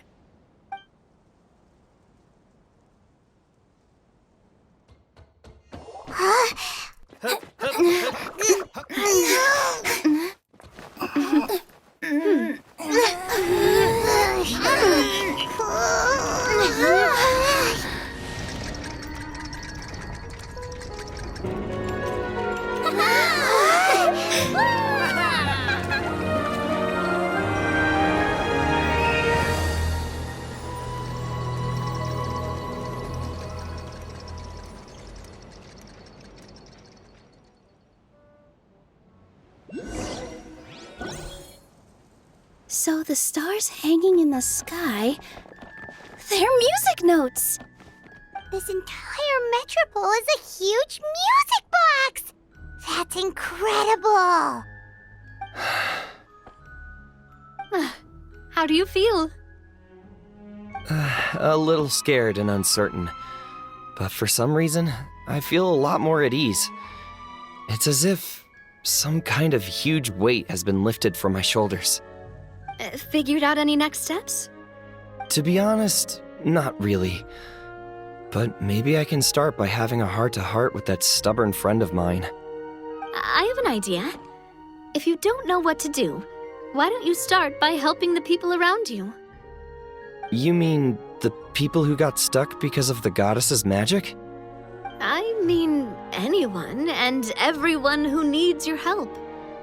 By helping others, you'll eventually find your own path. Trust me, I have experience in this. What kind of experience, Your Majesty? Yes. We'll need a formal organization with a catchy name before we go out and start helping people. Why don't we call it the Spina di Rosula? Spina di Rosula? Ooh, or even the Spina di Rosula di Simulanka. Yeah, that's catchy. Wow, big expansion for the Spina. Moving into other worlds now. Spina di Rosula. I like it. It's a great name. Let's do as Your Majesty suggests. Well then, how about I appoint you as the head of the Spina in Simulanka? While I'm off fighting the dragon with the other heroes, it'll be your responsibility to work with the guards and take good care of the people in the metropole. What? You're planning on fighting the dragon? But no, Your Majesty, you must reconsider. He's right. Your Majesty, you can't. How are you two on the same side all of a sudden? Perhaps Your Majesty is unaware of this. The great dragon suddenly broke out from the Titanium mines one day and tore the island. No one knows what lies beyond the fog, and no one knows what has become of that poor island. Before Your Majesty arrived, we dispatched many soldiers to fight the dragon, but none came back alive. Yikes. Sounds worse than we thought. Isn't that all the more reason for us to go? There could still be guards trapped there, waiting for someone to rescue them. King Navia is right. We cannot simply stand by and watch as the people of this world suffer. Very well. Though I have not served by your side for very long, Your Majesty. 2 days is enough for me to have learned that once your mind is set, any attempts to change it are futile. You're a pretty good judge of character. He probably didn't mean that as a compliment. Originally built to serve the workers commuting to the Titanium mine, side gate to the metropole, first thing tomorrow morning. You're embarking on an extremely dangerous adventure. Please be careful, Your Majesty and friends. Oh, thank you for your concern. While I'm gone, I leave the metropole in your capable hands. Yes, Your Majesty. Just call me boss from now on. That's what everyone in the Spina calls me, and it's what I'm used to.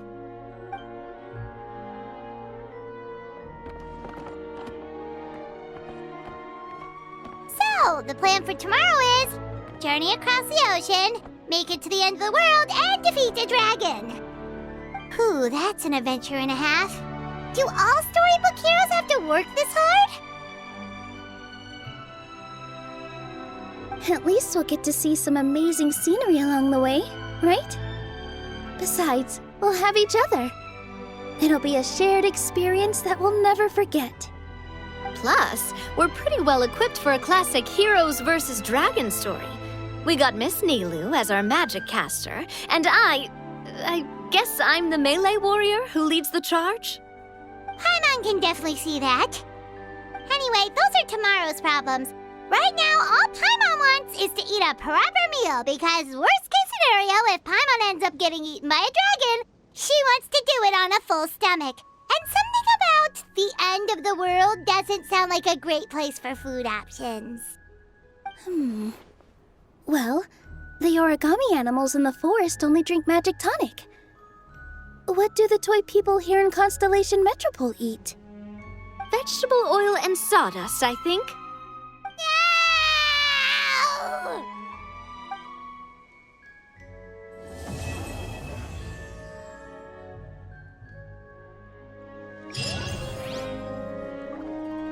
It's fine. I don't mind not riding the aerial express. Oh, what is it? Are you scared of heights? Huh? No, it's not that. It's just... Then you'll be fine. If you feel scared, just hold on to my hand. And if you feel really scared, hold on to both of them. You're never gonna see something like this again. Why not just go for it? Live in the moment, have some fun. Yeah, you're right. Big circle and exhale. All right, I'm ready. Let's go. The time has come to slay the dragon. How are you feeling? Nervous? I'm curious to see what this end of the world place is like. Come on, let's go meet the others at the station.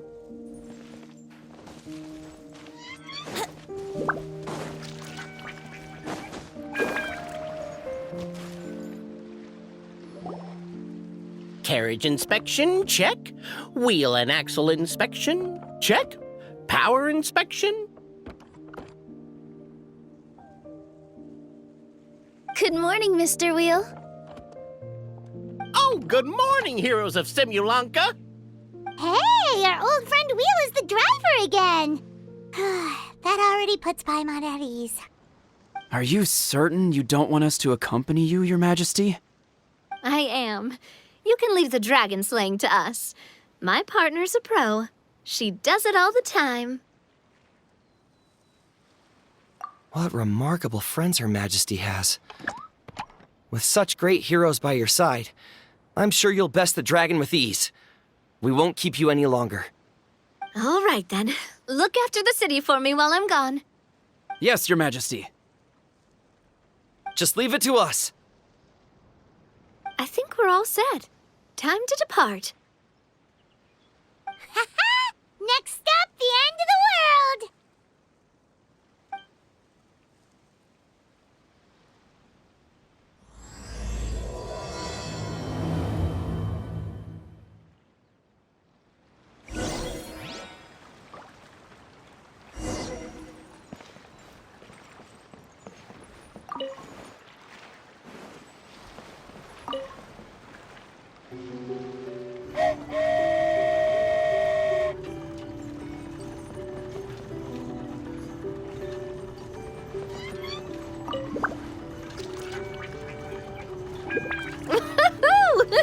So this is what it feels like to ride a toy train. Ooh, you're really easy to please, Navia.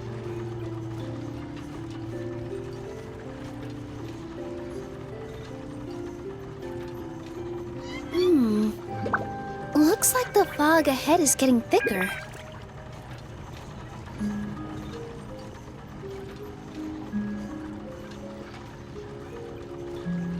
Attention, passengers. We've arrived at the transfer point. All change, please, all change. So we've got to switch trains, right? Huh? What's that? It looks like Haley Churls, they've taken over that platform! Huh? What do we do? Just find somewhere to hide, Mr. Wheel. We'll take care of them.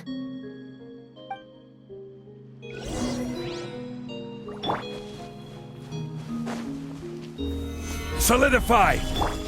Time for takeoff. Access denied.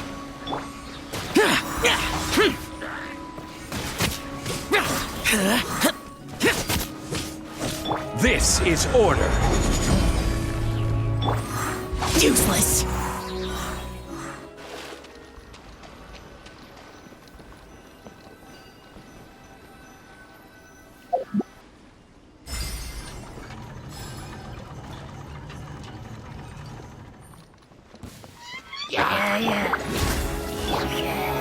Gather! Disappear! Worthless! Worthless! Here!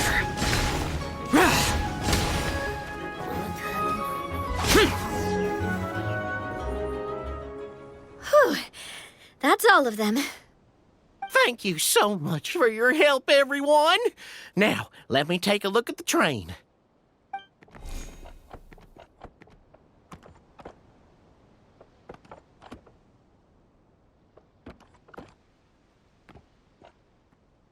The carriage is a little scratched up, but there doesn't seem to be any real damage. And the engine's still operating normally, so I think we're good to go. Wonderful. Let's keep going then.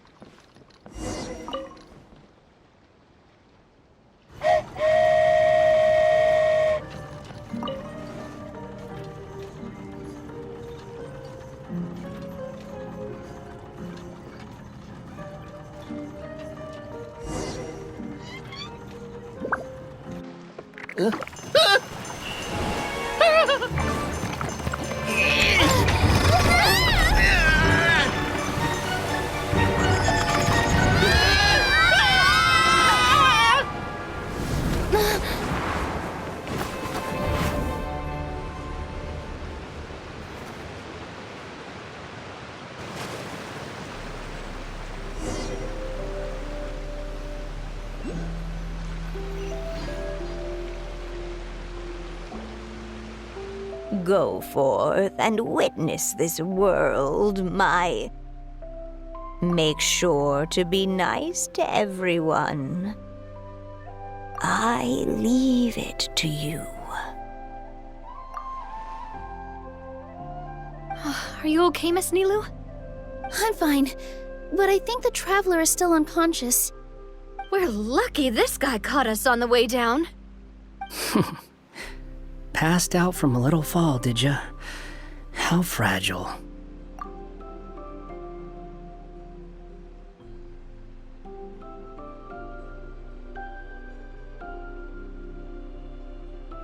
Oh, cut her some slack. The traveler's had a rough few days. We should just let her nap for a bit. But my leg's falling asleep. You couldn't have set her down on the grass over there, Hat Guy? I go out of my way to save 4 people who fall out of the sky, and now you're nitpicking my choice of soft landing? That's the most ridiculous thing I've ever heard.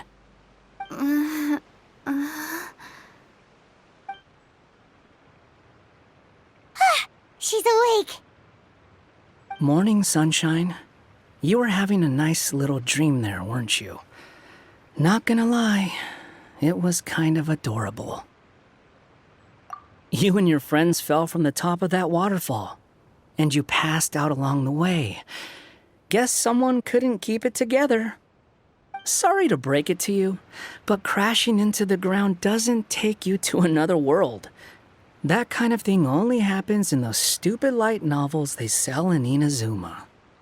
Also, he kind of, set you down in Nilou's lap, so that's where you've been napping all this time. Paimon? Oh, no. It's all right. I'm just glad you're okay. You didn't hit your head, did you? Is the dizziness gone?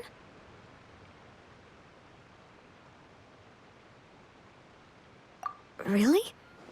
What did they say? The fog you see around here can have a hallucinatory effect. Apparently, it's the work of that dragon. Maybe you inhaled some while you were freaking out on your way down. Traveler, Nilou, do you know this Hat Guy person? Oh yeah, he's a student at the Academia. We met during the last Interdarshan Championship. He was representing the Vahumana Darshan. Well then, hello there, friend. I'm Navia, the president of Spina di Rosula. It's very nice to meet you. So, should I just call you Hat Guy as well? Seems like that's what everyone's calling you. Sure. Whatever. Wait, Hat Guy. What's that sword around your waist?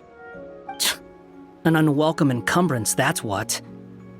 I've had it ever since I woke up here. Tried to toss it, but no matter what I do, it always reappears. Such a pain. Anyway, if any of you want the hero sword, you can have it. Wait, it's called what? The hero sword. Meant to be wielded by the hero. I know. Me of all people, right? The irony.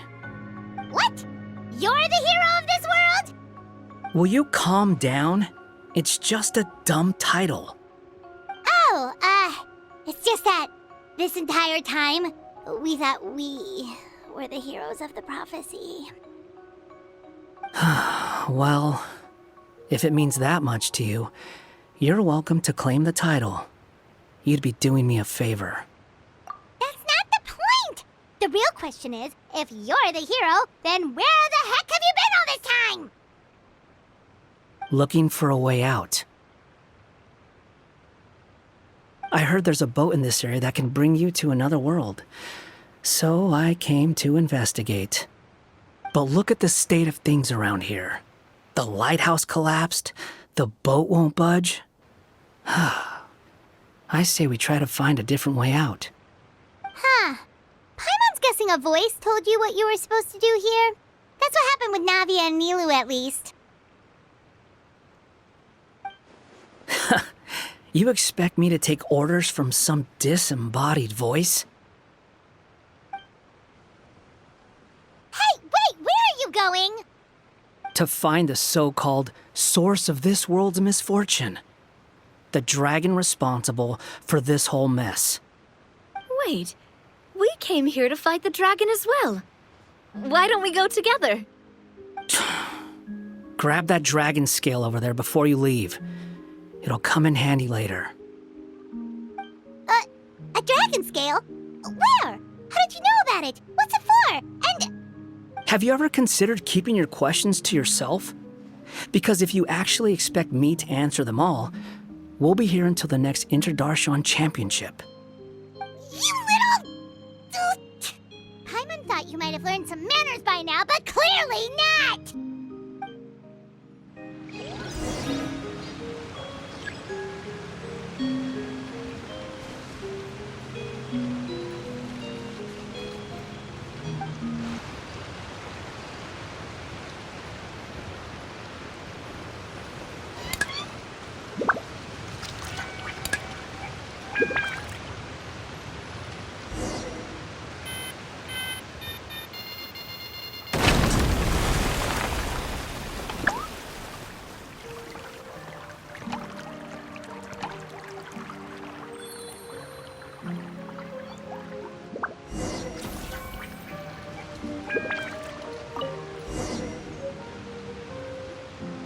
This should do it, right? Wow, this scale is amazing! It turns everything it touches into something hard, almost like a toy block! It doesn't seem to work on us, though. It spews out poison and transmutes everything it touches. Huh. No wonder they call it the evil dragon. Your Majesty, Madam Very Brave Hero! What are you looking at me for? He's obviously talking to you. Mr. Wheel, you didn't get hurt when we fell, did you? Oh, not at all. Thankfully, the young man in the hat was kind enough to lend me a hand. There seems to be a village over here. Some of the residents used to work in the Titanium mines, and some came to fight the dragon, then got stuck here. I see. I'm glad they're all safe and sound. I can try to use my magic to fold a boat to bring everyone back. Oh, I'll help too. Still, I think we need to take care of the dragon first. We don't want it to start causing trouble when we're trying to load people onto the ship. Apparently, the villagers often see the dragon fly into a space behind the waterfall. They think that's the location of its lair.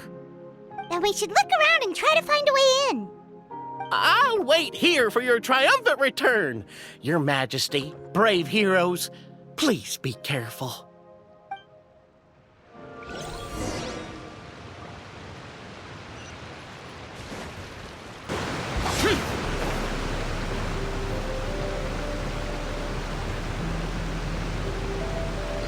Well, we made it! But with the force of this waterfall, there's no way we're getting through. Quick, take out the dragon scale. Wait, but... No. Paimon doesn't need to ask you anything.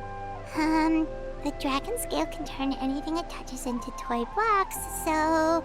Aha! You want to use it to block off the water! See? Paimon can figure things out all on her own.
What's wrong, Milu? Oh, nothing. It's just... I sensed a very powerful magical signature just now. Player after all. Huh? When did you put your hat on? Well, we're getting ready to fight, aren't we? I feel more comfortable in my regular outfit. Hat Guy also put away that sword around his waist. Should have never had to use this thing to begin with. Do you need to do anything to prepare, Traveler? Paimon's getting kind of nervous seeing everyone else serious like this.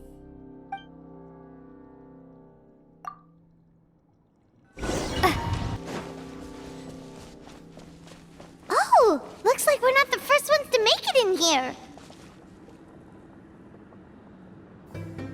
Wait, hold on! Let's fight the dragon together!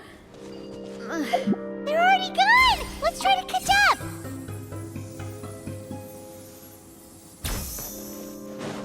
Ooh! What's that sound? Is it an earthquake? Where'd they go? Reckless idiots.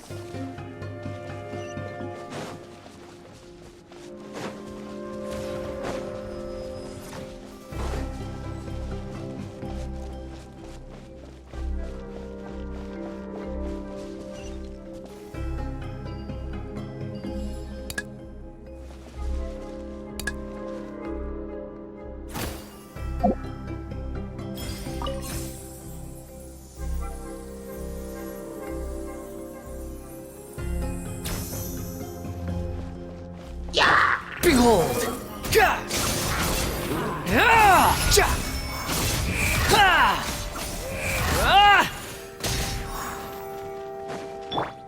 Umbrella warfare, I guess!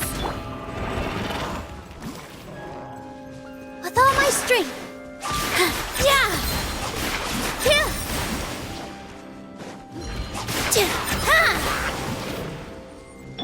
Umbrella warfare, I guess! The wind rises.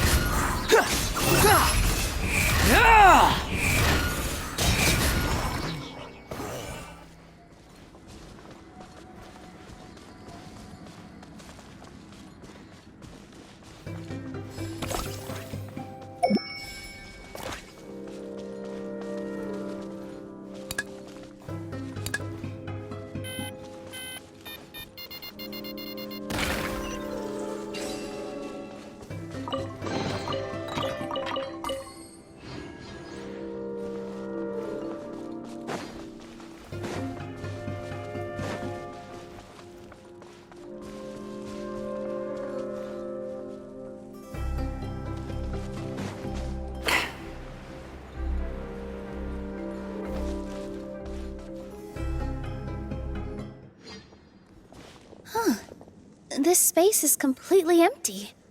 Paimon bets this is where the dragon sleeps. Watch out in front! It's coming!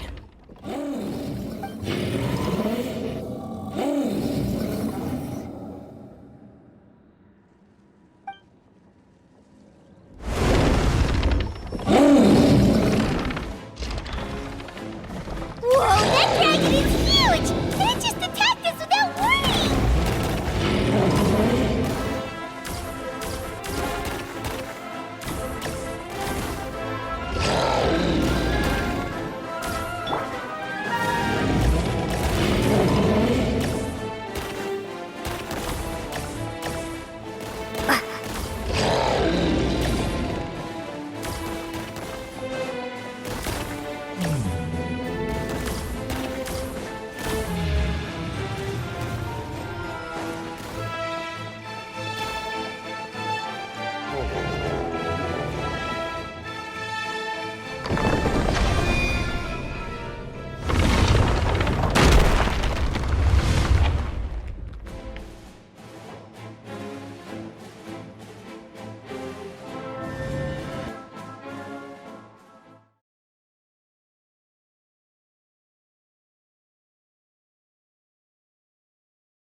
Look, he's here. Ah, another new soul has joined this world. But are you sure his fate will be as you described? Of course. My predictions are never wrong. I just don't like that kind of story. Then you need only do as you said, and let him find his own story within your fairy tale. You're right. Then listen closely, my child. Your name is...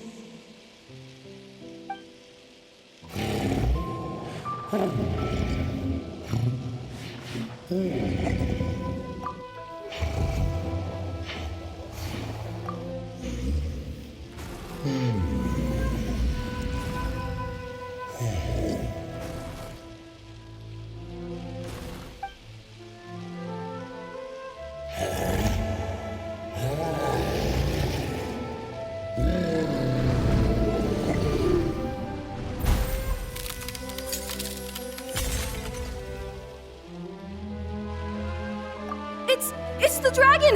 The dragon that destroyed the Titanium mines! Help! Help!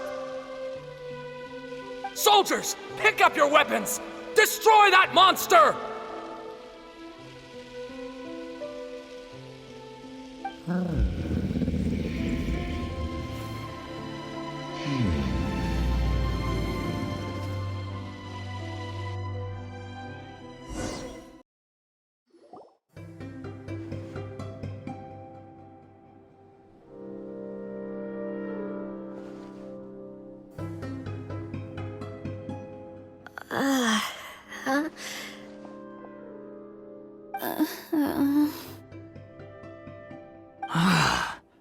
How many times am I going to have to save you?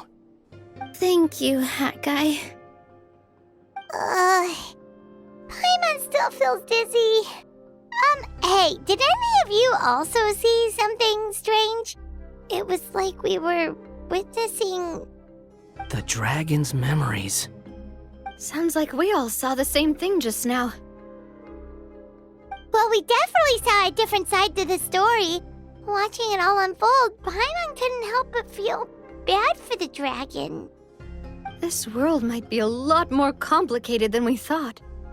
The next time we encounter the dragon, how about we try talking to him instead of fighting? That sounds like a good plan. But maybe we should figure out where we ended up first. Huh. If the world above is a fairy tale realm, then maybe we've fallen into the next page of the book. Just keep walking and don't fall behind. Hey, wait for us!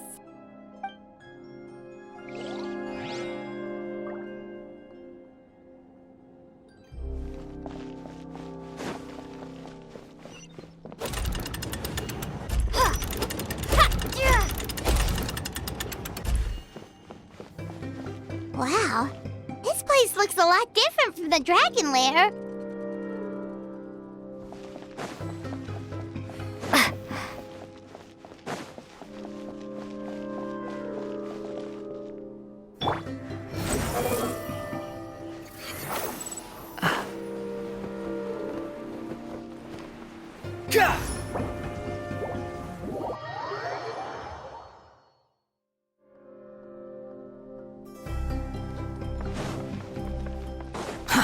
Too slow. Behold! Upon the gale.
Windblade!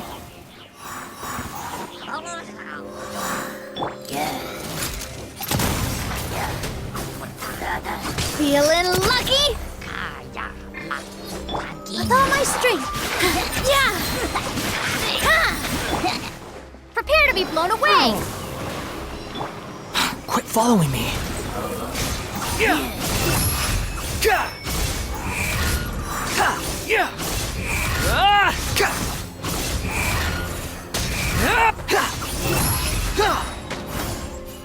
All eyes on me! Here!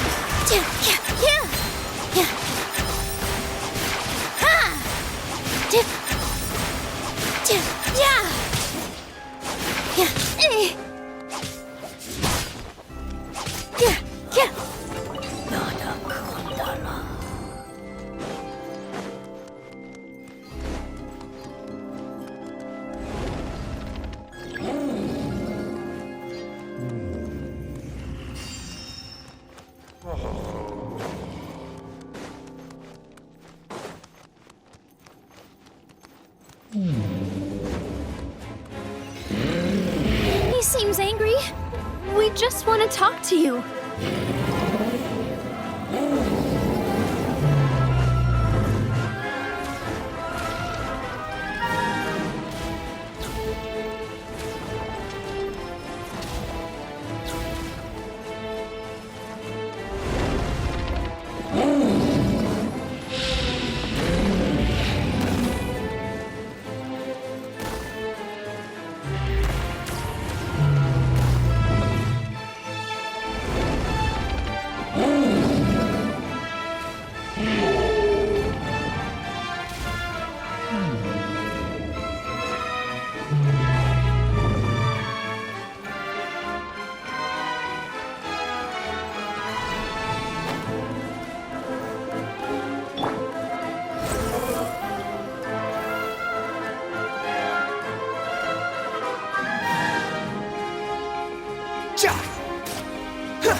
stars! It flew away with the Metropole stars!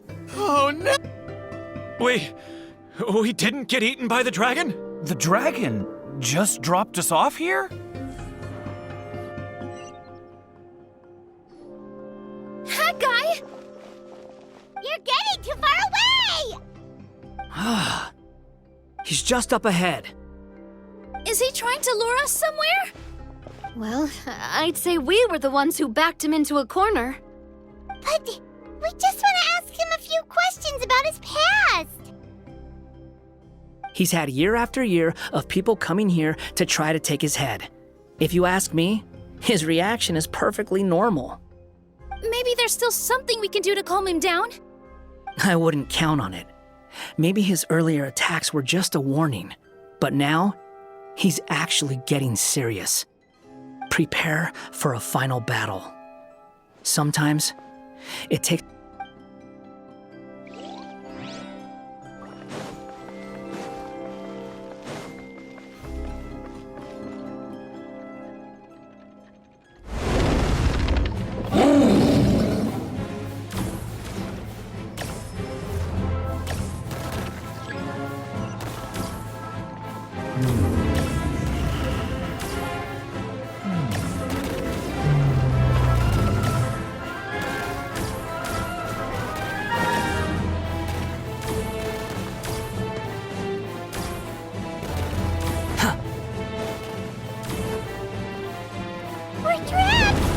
Stubborn beast. You really want to get beat up that bad?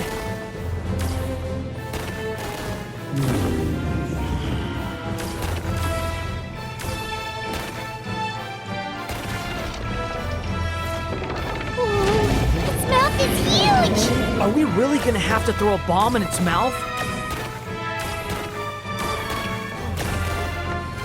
How amusing.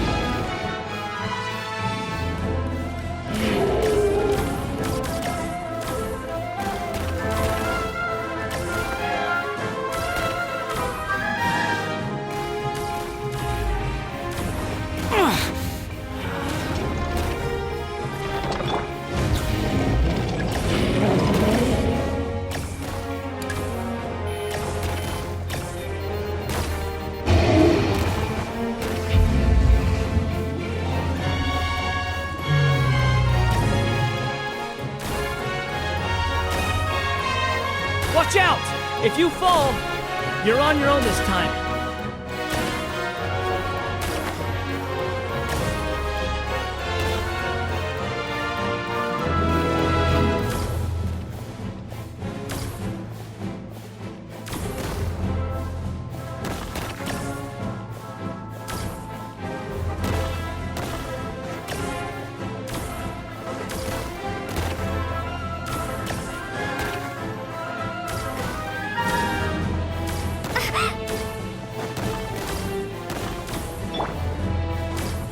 That's far enough!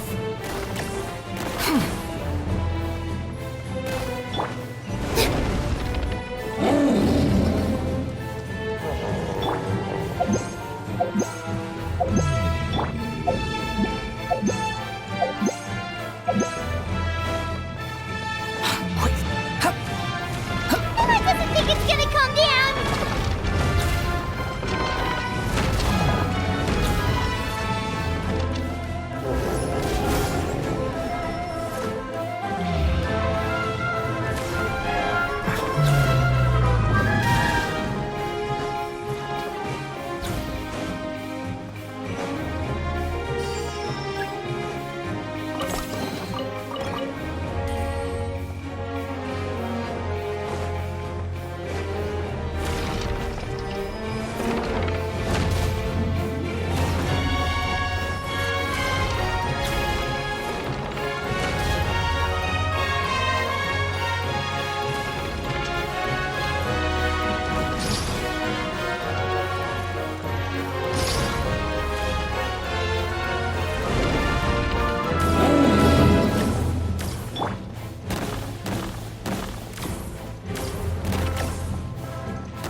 is getting serious.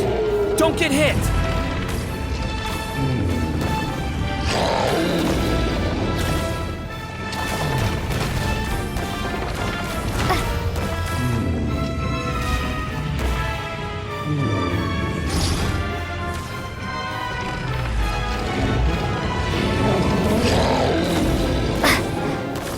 There's a bomb over there!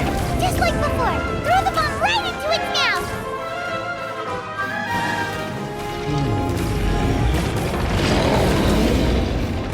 What are you waiting for? Mouth is open! Now's our chance!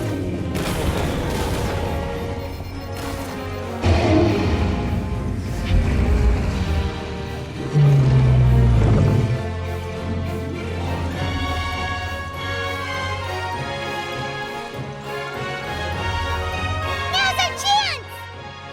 Wait!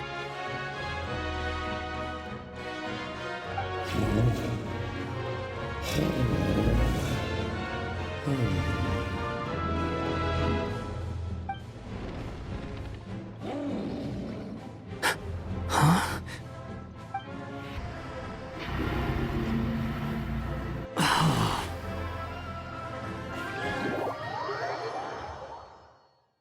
Are we inside the black mist? I see something up ahead. Are you sure you want to create this child, Em? Even after what I told you about his fate? He will be abandoned by his creator, and eventually... I know, Bee. You've told me already. That sad story with the disappointing ending. It's what happened in the real world, isn't it? But that's exactly why I want to change things. In a different world, his story can have a happier ending. That child, his heart is so full of love. I understand, Anya. But know that if you give him that name, his fate in Simulanka is destined to parallel that of his real-world namesake. But there's still a chance, right? Maybe it's a shot in the dark, but I have to try. He deserves a better life. Although, he might need the help of others when the time comes. All right, my dear. The choice is yours. Since you're so persistent, let me tell you a secret. More boring fate talk.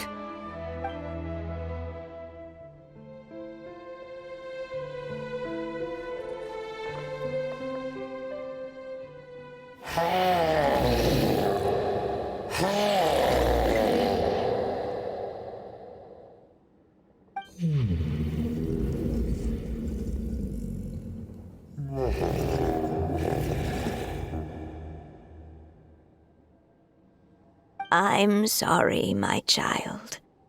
Unlike my friends, I don't have a long time to live. All said and done, the story of my life will be shorter than the fairy tales in this book. So I will have to leave your side, I'm afraid.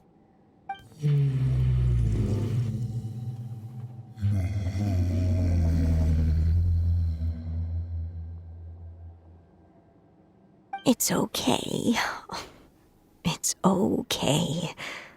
Once I'm gone, I will become a star in Simulanka and watch over you from above. If you ever feel lonely, just look up towards the sky.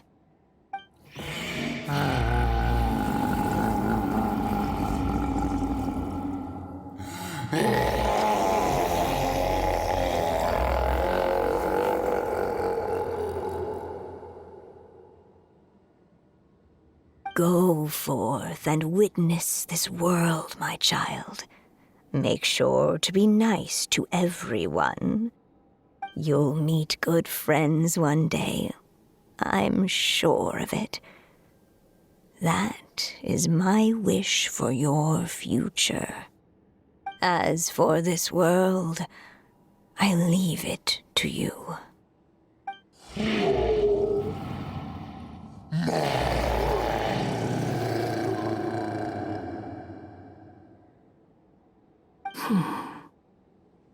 So in the end, you were betrayed too.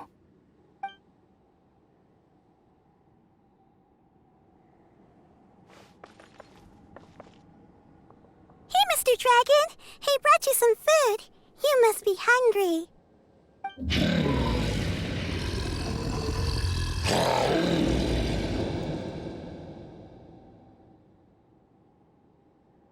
Shh! Quiet! We can't let anyone hear us. Everyone says you're a bad dragon, but you're always nice to me when we play together. You always help me pick flowers way up high that I can't reach.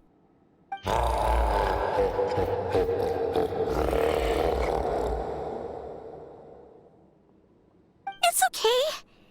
Just keep hiding here, and tomorrow I'll... Oh no, my child! Help! Somebody help me! Save my child! The dragon's trying to kidnap her! No, Mom! It's not like that! Listen to me!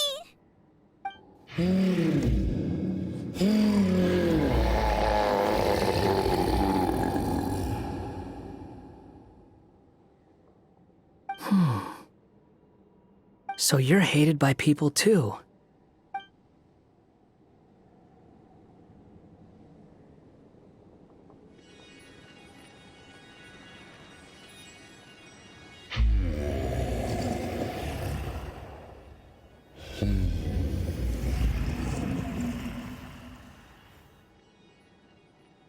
So that's it.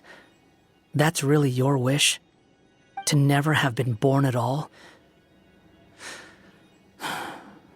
That's not a fate you should wish for.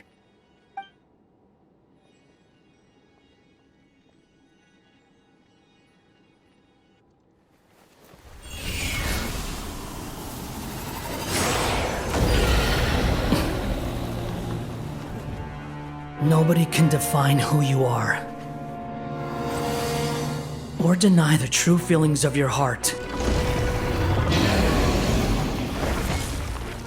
Now remember your name. Durin.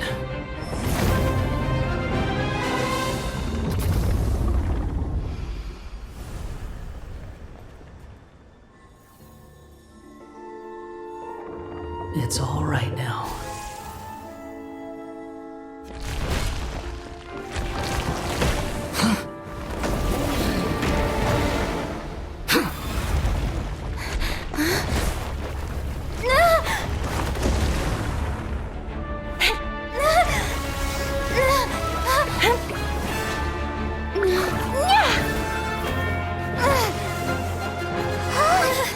Watch out!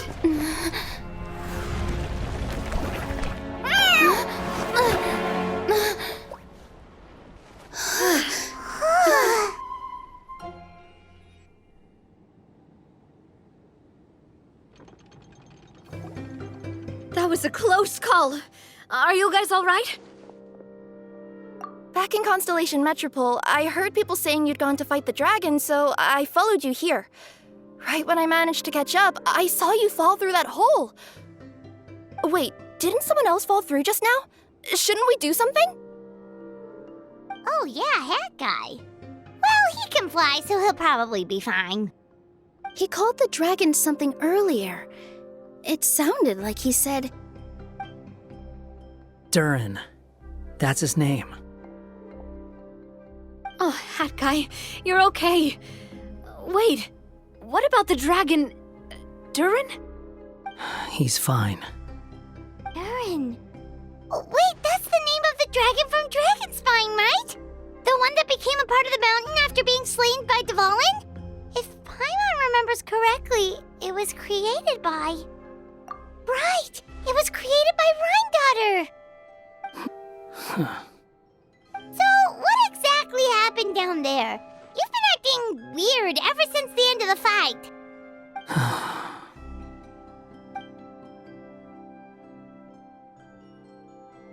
So that's the truth about Simulanka's evil dragon.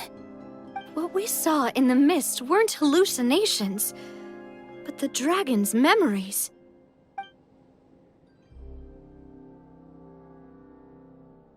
Huh.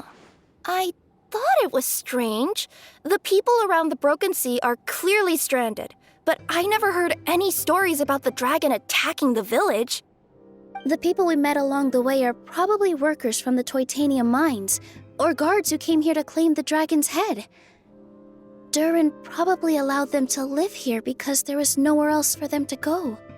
When I first came to this world, a voice spoke to me and said, "You are the hero of this world.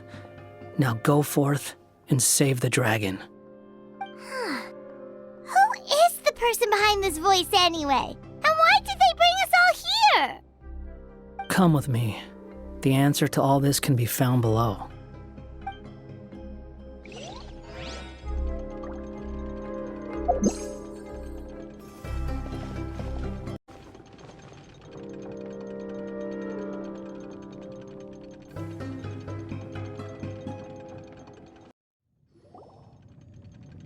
Is this a study? That's right. It belongs to the Goddess of Fate. Goddess of Fate? As in one of the 3 goddesses who created Simulanka? Or more precisely, M. One of the mages of the Hexenzirkel. Hexenzirkel? As in... Sorry, Paimon shouldn't just regurgitate everything you say. It's a lot to take in. She created the story of Durin.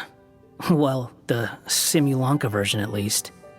These records should cover most of what you want to know, including the identities of the other 2 goddesses. Read them for yourselves.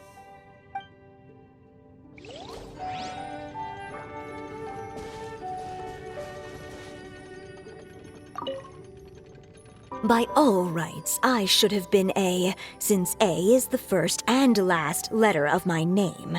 But Alice overruled me on the basis of seniority and said I should be M instead because of my middle name. She really knows how to push my buttons.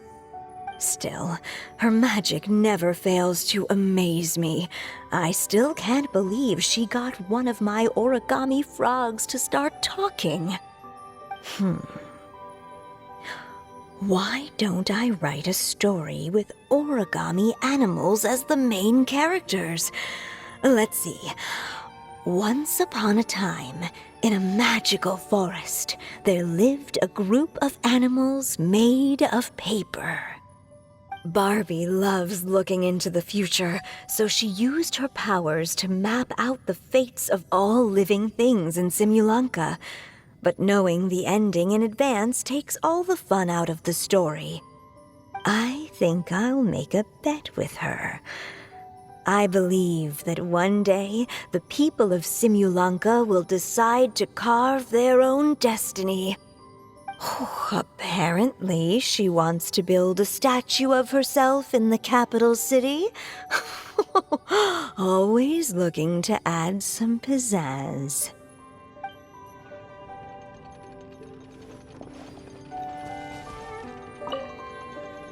My dear sisters, I fear my pen shall soon run dry. Even now, as I write this letter to you, my dexterity is all but failing me. Thank you for enjoying my stories and for creating this world for me. The time we spent together was the most wonderful youth I could have asked for. I always feel so young when we're together.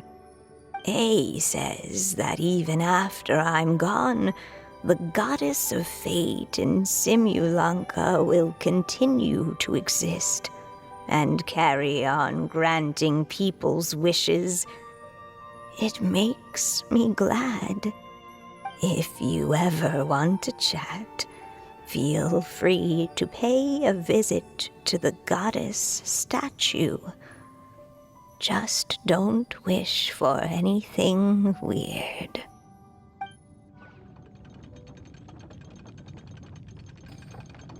It's Simulonka Durin. And he's looking up at something. A star. This must have been after Em passed away. This looks like a mine. Maybe the Toitania miners dug too deep? So deep that they dug right through to the world on the next page. Yeah. Now that you mention it, this miner's lamp looks really similar to the star on the previous page. The Forest of Blessings. This book has been recording Simulonka's history all along. Look at the size of those footprints. If that's every time he lands, then no wonder people are so terrified of him. So that's why you took the stars. Because you missed your mom.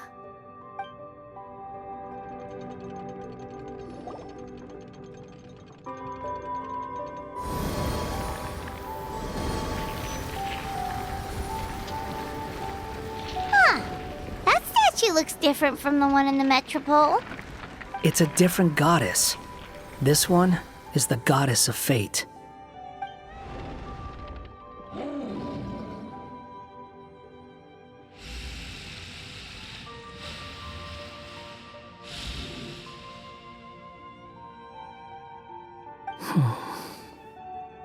It's all right now, Durin. Nobody here wants to hurt you. Don't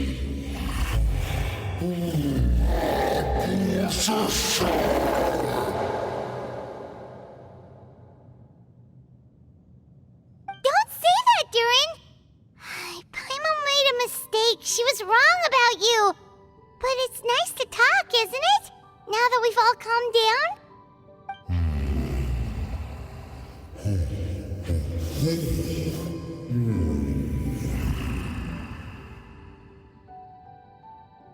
So that's why you made that wish? So stupid.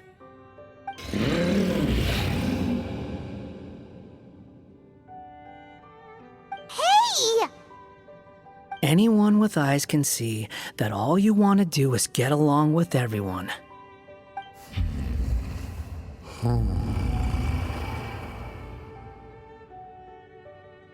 You just want to make friends, people to play with, to talk to, people who accept you, or at least accept your apology.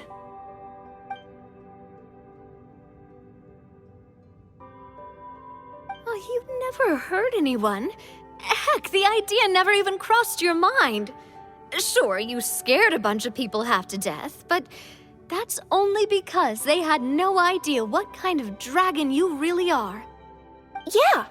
If you had a heart-to-heart with them, I'm sure they'd come to understand you and see your point of view.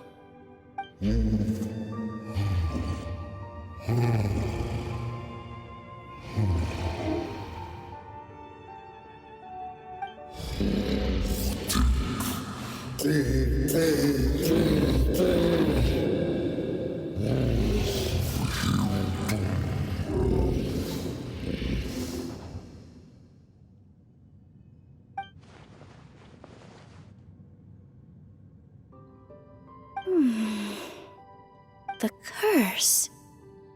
Huh? Nilu? Is it your true wish to live side by side with the people of Simulonka?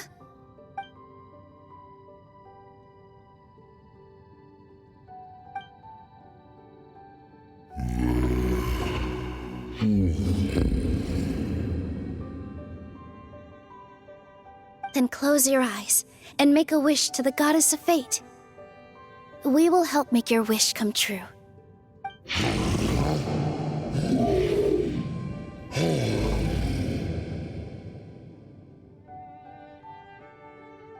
Just trust me.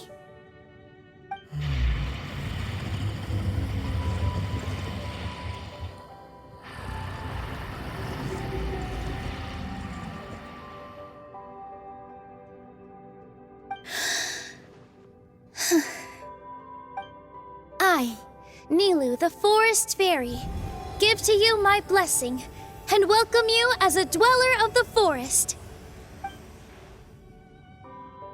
May everyone accept you as one of our own, And may the Forest of Blessings be a place you can call home. I, Navia, King of Constellation Metropole, give you my blessing. I grant you citizenship to my kingdom. Oh, me too! As the, Nekomata in Boots of this world, I give you my blessing too.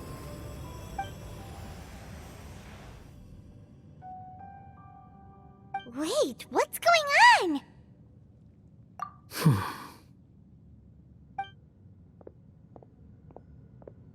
I, the hero of this world, give you my blessing. I recognize you as a resident of Simulanka. May you find acceptance in this world. Also, speaking as someone who'd like to be your friend, I wish you all the best for the future.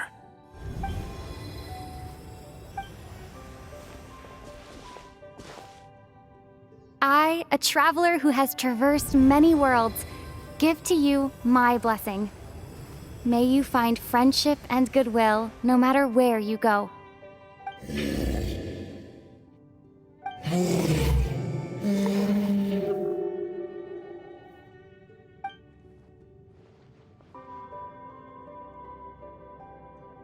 As for this world, I leave it to you.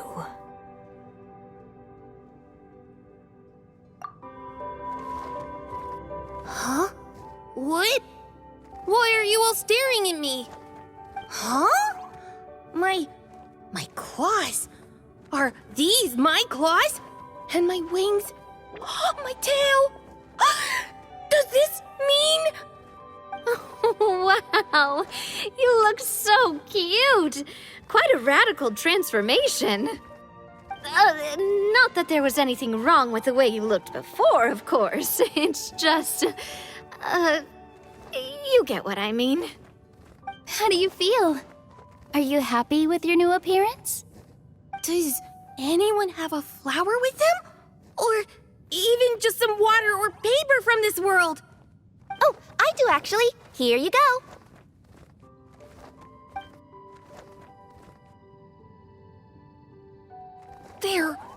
They're not changing. I can touch things without changing them. Hey, that's great! One more flying friend for Paimon. Now the residents of Simulanka won't be scared of you anymore. But what about all the things that I did before? That's simple.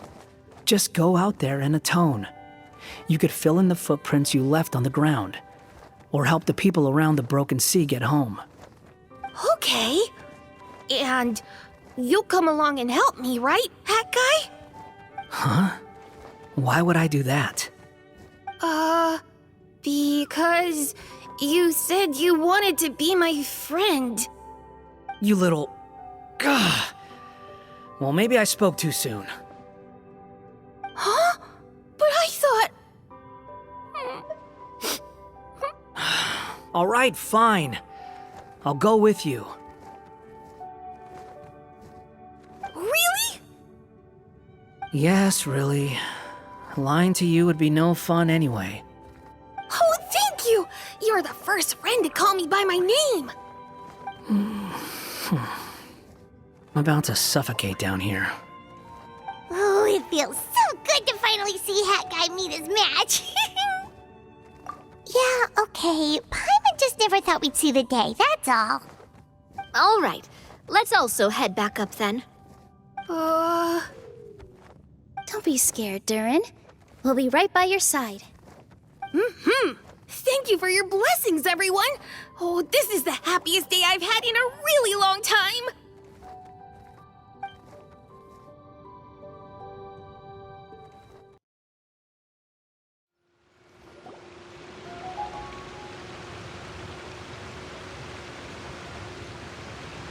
Ta-da! Surprise, everyone! Ah! A talking street lamp! Street lamp? Oh my! You mean you still don't remember me after all the times we've spoken? I know that voice! It's Mom's friend! Hello there, traveler and friends. And Durin, it's good to see you. You've changed quite a lot. In fact, you look so different that perhaps I should call you Mini Durin. Mini Durin, huh? Yeah, I like the sound of that. It's nice being smaller. You must be one of the 3 goddesses of this world. Are you the goddess of creation? Yep, that's right. But although it's the most impressive sounding of the 3, to be honest, we all made an equal contribution toward the founding of this world. If you've ever read any of M's stories, you'll know just how enchanting the worlds are that she writes about. So enchanting that I just had to step inside and explore it for real. So I got B involved, and with M's consent, created the world of Simulanka. Whoa, whoa, whoa! You're getting a little ahead of yourself. First things first, would you mind explaining what you're doing here? In fact, no! What are we even doing here? Don't worry, all will be revealed. After everything you accomplished on your journey, you're free to ask me anything you want. Let's start with your first question then. I'm here because I sensed a great magic power emanating from the book just now, and I couldn't resist the urge to peek inside and check it out. That must have been when we all gave Mini Durin our blessings, right? Yes, exactly. In the world of fairy tales, words and emotions often all thanks to your magic that Mini Durin was able to take this form. Come say hi to me, little one. Oh, look at you. You're as cute as a button. So, what about us? Was it always part of the plan that we'd come here? Plan isn't the word I'd use. If you ask me, I'd say fate works in mysterious ways. When Durin of Simulanka made his wish to the goddess of fate, it just so happened that in a world far away, all of you wonderful people were holding a copy of M's fairy tale at that exact moment.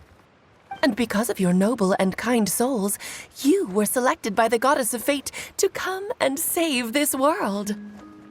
Now that you mention it, that's what I was doing when I was transported here. I was reading a fairy tale to some children in the Fleuve Cendre.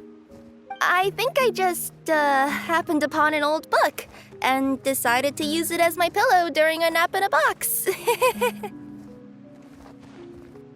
Wow, what a crazy coincidence.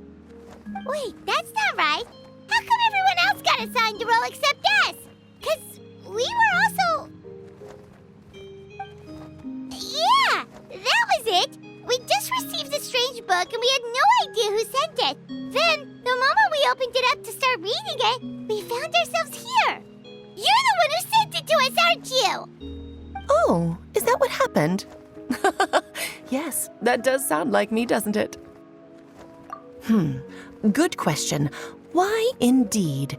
Maybe I thought this was such a good story it simply had to be read by someone. As the traveler and witness of many worlds, how could I let such a beautiful place pass you by? I can sense that your blessing for Mini Durin was a very special one. With this blessing from beyond the story, he might even be able to explore worlds outside of this one. To that, you mean? That's right.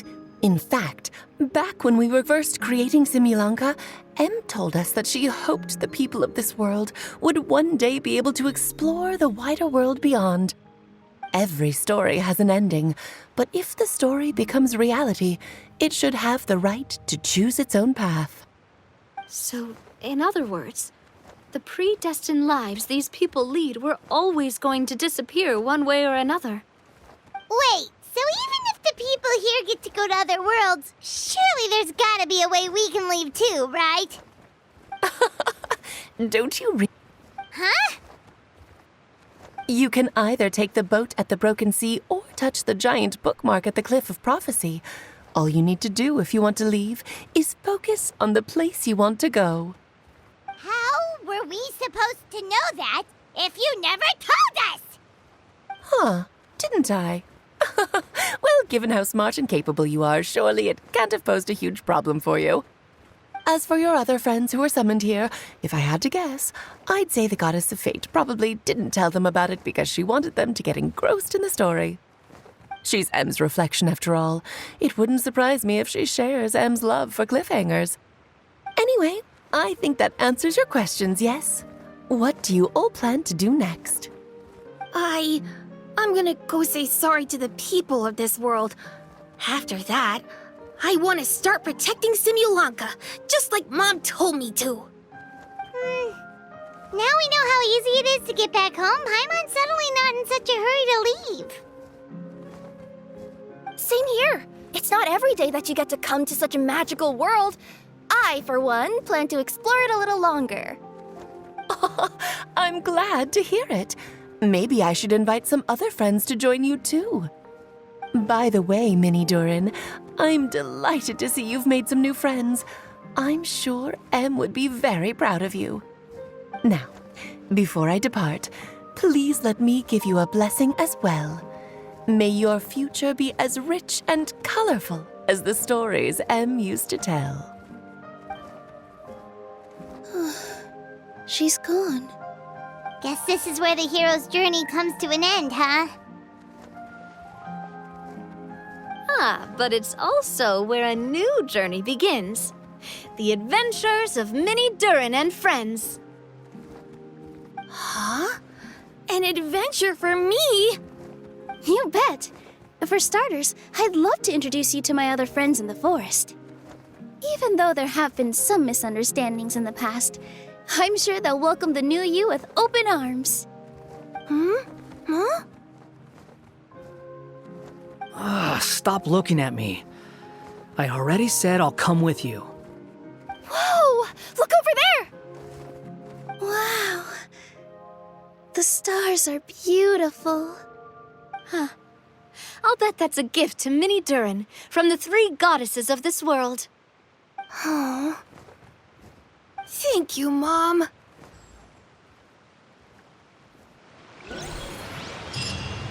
Here's how Mini Durin is getting along in Simulanka. Let's go to the Forest of Blessings and take a look.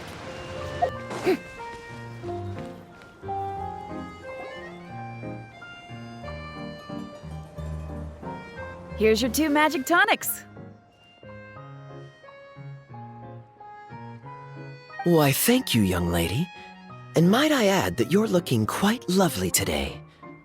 Jean, come on, take a seat and let's have a drink. I ordered one for you as well. But is this really appropriate? I mean... Still worried about Klee? Relax. Albedo's with her. She'll be fine. Kaya and Master Jean! What are you 2 doing here? Oh, look who it is. The Traveler and Paimon. You must be the pleasant surprise that Miss Alice told us about. Greetings to you both. This is one place I didn't expect to run into you two. The locals here have been talking non-stop about some brave heroes who saved the world. Let me guess. You two have been up to your old tricks. Well, not just us. We only played a small part. You could say we were 2 members of the Heroes Adventure Team. Still sounds mighty impressive to me.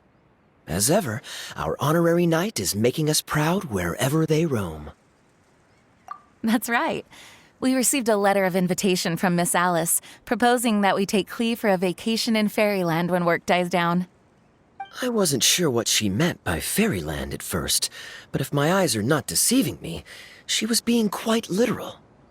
Klee ran off excitedly as soon as we arrived. I'm a little worried about her, but Albedo insisted he would look after her while we do our own thing. We could hardly say no to such a considerate offer, so I took it upon myself to bring Jean to the nearest tavern we could find. Any excuse for a drink, huh? Well, we are on vacation. It's only fair that we get to indulge ourselves a little. You're right. I should make an effort to relax and unwind. It's what Miss Alice would want, after all. The house special, of course. Best way to get a taste of the local culture.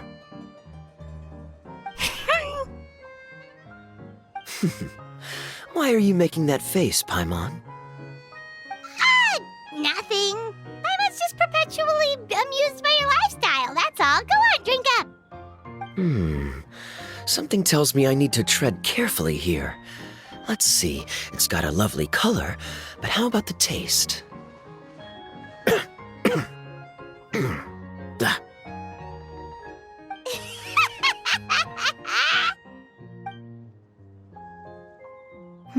I think maybe I'll pass. But it's such a shame to waste it. All right, Paimon. Well played. Well, Paimon got burned too, if it's any consolation. It's nothing personal. Oh, by the way, we weren't the only ones who got invited here. I saw Kale earlier. She didn't see me, though. She was making a beeline for that big tree.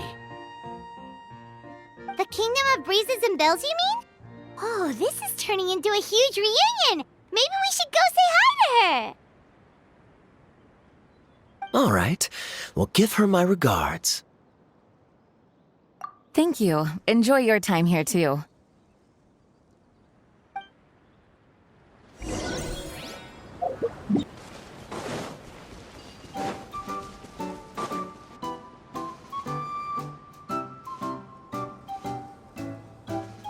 The structure of the tree houses here is nothing short of amazing. I have to write it down so I can tell Master Tighnari all about it later. Hey, Kale! You scared me. Traveler and Paimon, you got invited here too? Yep. Well, they sort of skipped the invitation part, but anyway, what you doing out here? Something caught your eye? Oh, yeah. I'm trying to observe and summarize the structures of the trees here, and also the animals that live here. Well, the residents, I guess? I still can't get over the fact that they're all someone's origami handiwork. Once a forest ranger, always a forest ranger, huh? Not sure you'll be able to apply much of what you learn here back home, though, with this being a magical world and everything. Oh, those? The local flying squirrels told me that they were built by a small dragon and some guy wearing a hat. Oh, that must have been Mini Durin and Hat Guy. Any idea where they went? Supposedly, after building the houses, they went to somewhere called, Constellation Metropole? Did I say that right? Yep, you got it. Oh, also, when the locals mentioned the dragon, did they seem at all, did they say how they felt about him at all? Now that you mention it, the atmosphere changed a little when they talked about him. Oh no. They mentioned some stuff along the lines of past misunderstandings and welcoming new members. I only just got here, so I know very little about what has happened in the past. They seemed genuinely grateful for the houses, though, and said they were going to plan a welcome party. Oh, thank goodness. Phew. Sounds like the forest has begun to accept him. It's a step in the right direction. Are you looking for that small dragon? Yeah, he's a new friend we made after we arrived here. No way! Really? I'm getting more and more interested in your story. No. I've got to save it for next time. For now, I've got to make the most out of my time in this wonderful world. Oh, there's no rush. Just take it slow and enjoy yourself. Like Kaya. Oh, he sends his regards, by the way. Oh, Mr. Kaya is here too? Then I've got to go say hi to him. Well, right now he's at the tavern and he probably won't be leaving until he's drunk. Not that he'll ever reach that point because his alcohol tolerance is so high. Basically, it's Kaya. You know where to find him. You make a good point, Paimon. Then I'll focus on exploring for now and go catch up with him later. Shall we go pay a visit to the Metropole, Traveler? Maybe Mini Durin and Hat Guy are still there. Oh, right. By the way, something pretty interesting has been happening in Sumeru recently. Master Tighnari has been working really hard on it, so if you have time, definitely go and check it out. Sounds good. We'll find some time in our schedule. Of course. See you later.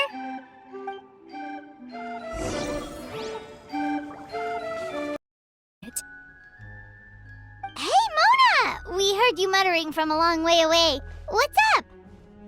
Oh, is your scryglass acting up again? Oh, it's you, the saviors of this world. My scryglass is fine, but I'm not sure I can say the same about my eyes. Look! Look at this statue!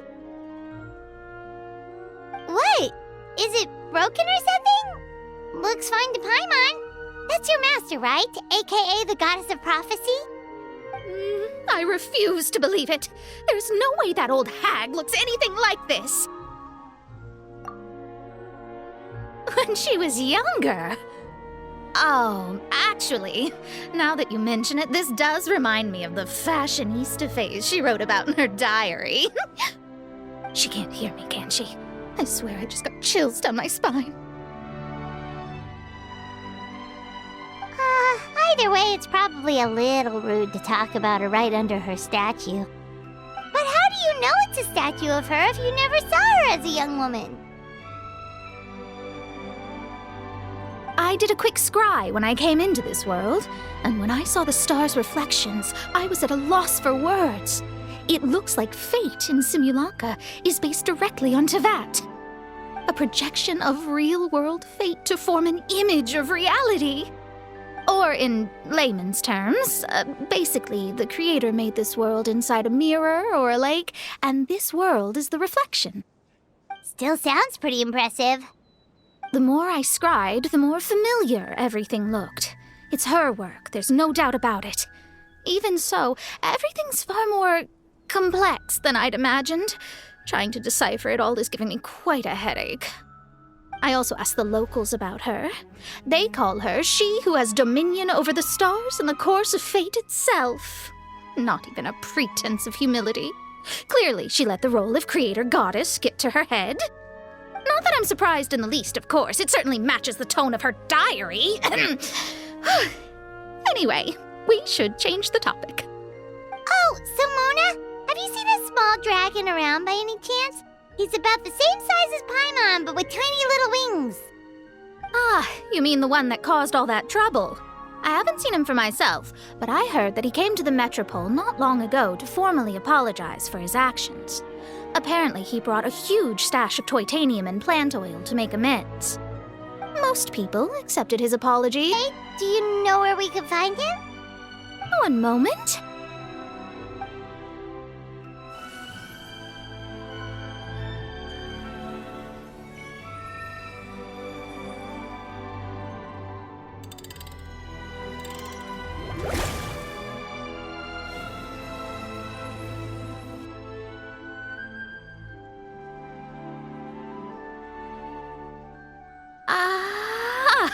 It looks like he's at the Broken Sea. There's a big group of people with him, too. Cool! Wanna come with us? We can introduce you? I think I'll sit this one out. This might be the closest I ever get to meeting the old hag in her youth, so I think I'll spend some time seeing what else I can glean from her grand design. You guys have fun. What do you mean, be careful? Now you're making me nervous. We'll be off now. See you later, Mona! Hrafnavines, does thou see what I am seeing? Tell me that my all-perceiving Aug der Verurteilung deceiveth me not. Your eyes see true, mein Fräulein. Very well. Then, as sovereign ruler of the Immernachtreich, I extend to you both my greetings, O Night Dragon from the land of the Thousand Stars and his hat-wearing servant. Who did you just call a servant? What mein Fräulein means to say is, hello, it's a pleasure to meet you. Pleasure to meet you too. But Hat Guy's not my servant. He's my friend. Now you're over-explaining. Hat Guy, Mini Durin! Found you at last! Whoa, and Fischl's with you too? Oh, greetings, Outlander blessed by the Immernachtreich. How honored you are to meet your prinzessin beneath the stars of another sky. Clearly a decision made by fate itself. Miss Honorary Knight, Paimon!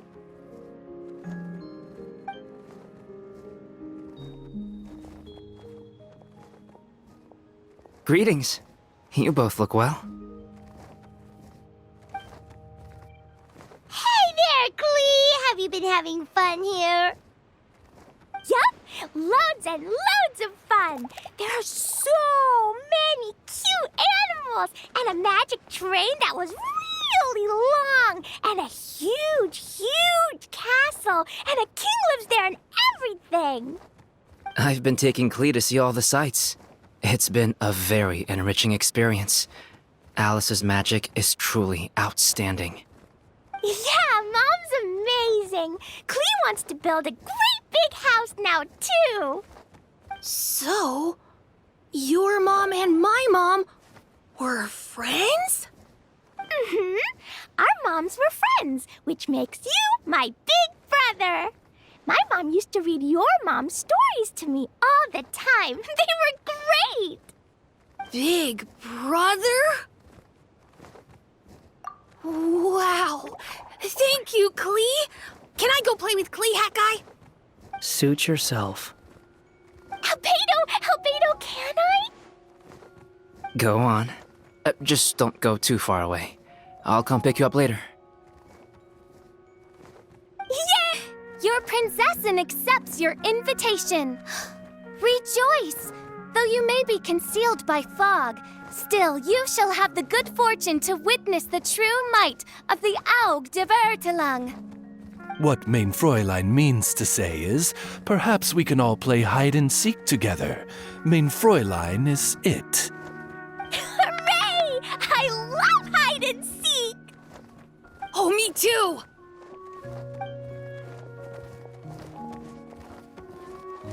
To return to our previous discussion, Mr. Hat Guy, you were telling me about a prophecy? I heard B talking to M. What she said was... Since you're so persistent, let me tell you a secret. Our child will one day rise from the dead. Is she saying that Dragonspine Durin will come back to life? I only heard it in a memory, so don't hold me to it. Understood. My recent observations at Dragonspine lend credence to this prophecy as well. Durin's heart has slowly but surely been growing in vitality. The process is extremely slow, but the trend is clear. What should we do? To start with, plan for every potential scenario, including, of course, the worst-case scenario. I am well aware of Durin's past, and I sincerely hope that things never escalate to that point. Still, we need to be prepared for every possibility. If the prophecy is true, and Durin's heart will one day beat again, I'd like to hope that whatever rises from the dead is no evil dragon, if you understand what I mean. Kind of? But not really. And so, when the time comes, Mr. Hat Guy, will you and Simulanka's Durin be willing to lend us a hand in our hour of need? Huh? What's this got to do with me? You saved the Durin of this world. I don't see that as a mere coincidence. If there is any meaning to be read into the actions of the three goddesses, beyond fairy tale whimsy alone, may have a reciprocal effect upon our own world. If Durin of Dragonspine will soon come back to life, we will need many Durin's help, as well as yours, given that your fates are now intertwined. Well, that's a nuisance. To be sure, it certainly won't be easy. Albedo! There's a flying paper ship over there! Can we go see it together, please? Sure. 2 seconds, I'll be right with you. Please give my suggestion some thought, Mr. Hat Guy.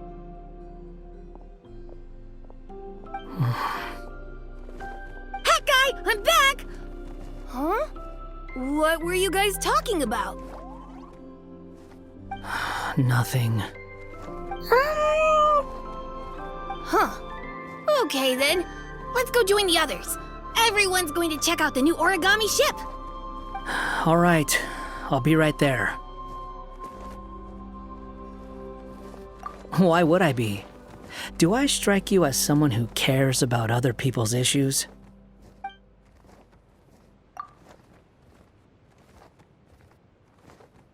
Quit trying to guess what I'm thinking. I'm leaving.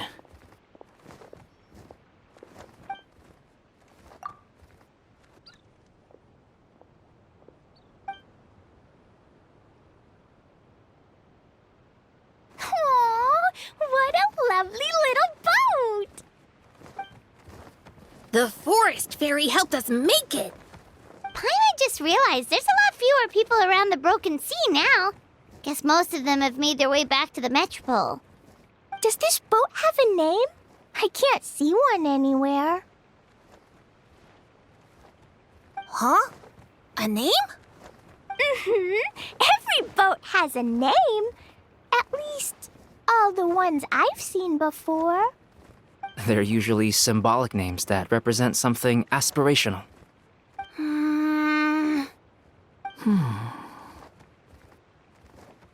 Let's go with the Durin. Huh? You want to name it after me? Oh, you mean to wish Mini Durin a safe voyage as he sails into a new chapter of his life beyond this world? Your princessin approves. Let this vessel bear the name of the most esteemed dragon of the night. The Can I ask you a favor? Go on. Remember how Mom's friend said I should be able to leave this world? Well, I want to pay a visit to your world. Just a quick trip, can we? Huh? Is that a no? Paimon thinks that's a great idea. If the people of Simulanka are allowed to go to Tavad, then what's the problem with taking Mini Durin there for a visit? I'm assuming I'll have to be your bodyguard while we're there. I can protect myself. And I'll do what you say. I won't fly off on my own, I promise. Please, can I go? It'll be up to you to stick close. If you disappear on me, don't expect me to come looking. Got it! I'll stick close! Why don't you take the Durin? Now you've given it a name, it'll be a maiden voyage for the boat and a brand new journey for you. Are you leaving, Mini Durin? Okay. Well, make sure you come visit me in Mondstadt so we can play together again.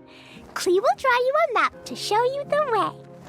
Though our time together has been as fleeting as a ray of light in the depths of the long night, the Enkanomiya will welcome you with the grandest of music ceremonies on the occasion of our next reunion. As surely as the stars in the sky watch over us, we shall meet again. What Main Fräulein means is that you're always welcome to visit her at home as well. Cool! I have so many new friends now. I'm so happy. Are you done yet? If you want to leave, then get over here. Thank you, everyone. Thank you so much. The blessings you gave me are more precious than any treasure and more beautiful than any fairy tale. Next time, it will be my turn to make your wishes come true.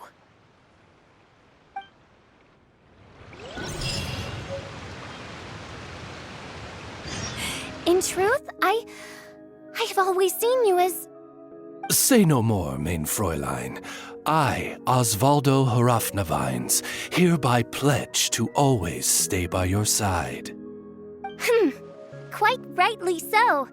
The princessin should expect no less from her most favored Nachtraben. I couldn't agree more, Main Fräulein. Pretty amazing, right? I never thought I'd be able to keep this outfit in the real world.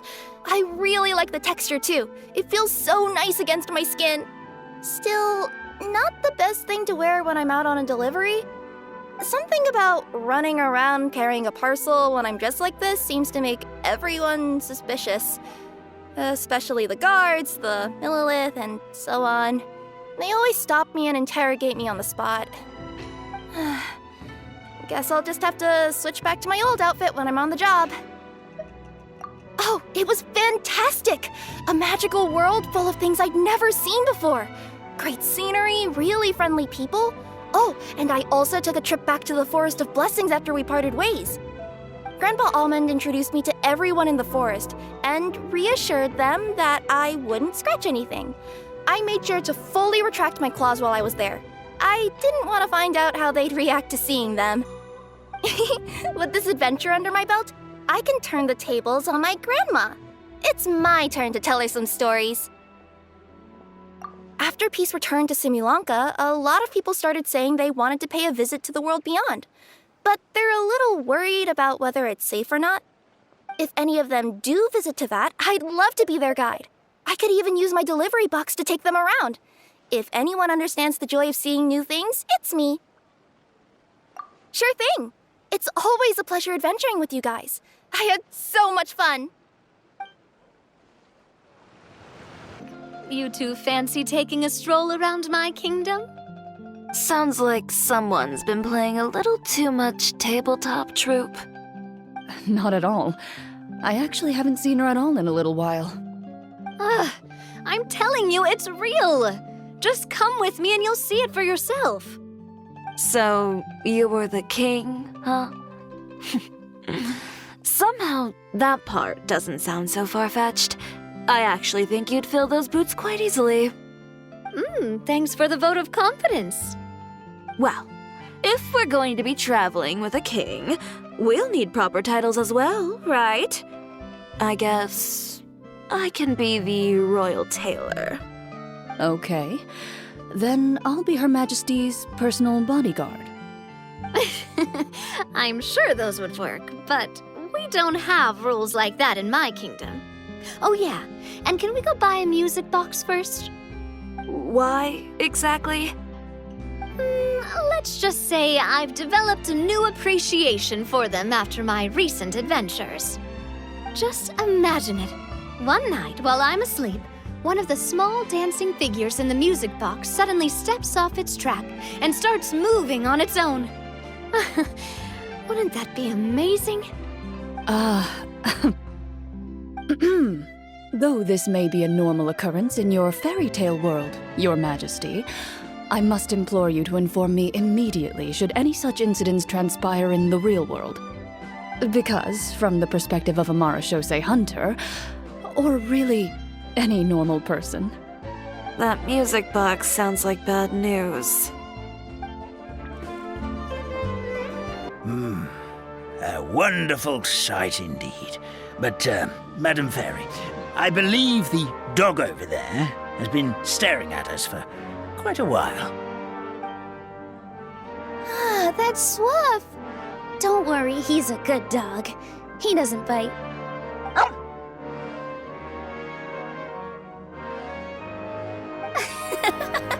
That's a good boy. I haven't seen you in ages, Swuff. No eating the frogs and hamsters here, okay? No eating!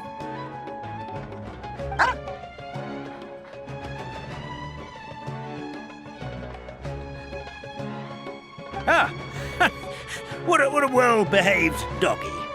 You see, Stream? I told you, didn't I? The outside world isn't nearly as dangerous as we feared. You were right. But with that said, Grandpa Almond, why are you hiding behind me?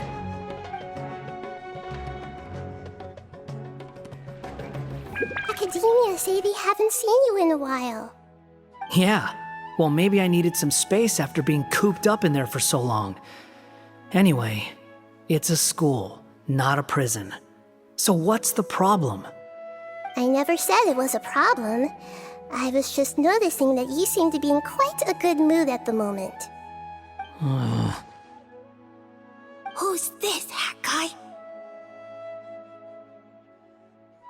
Shut up.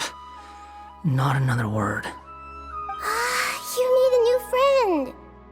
I've told you already. Stop trying to read my mind. I didn't need to. It's written all over your face.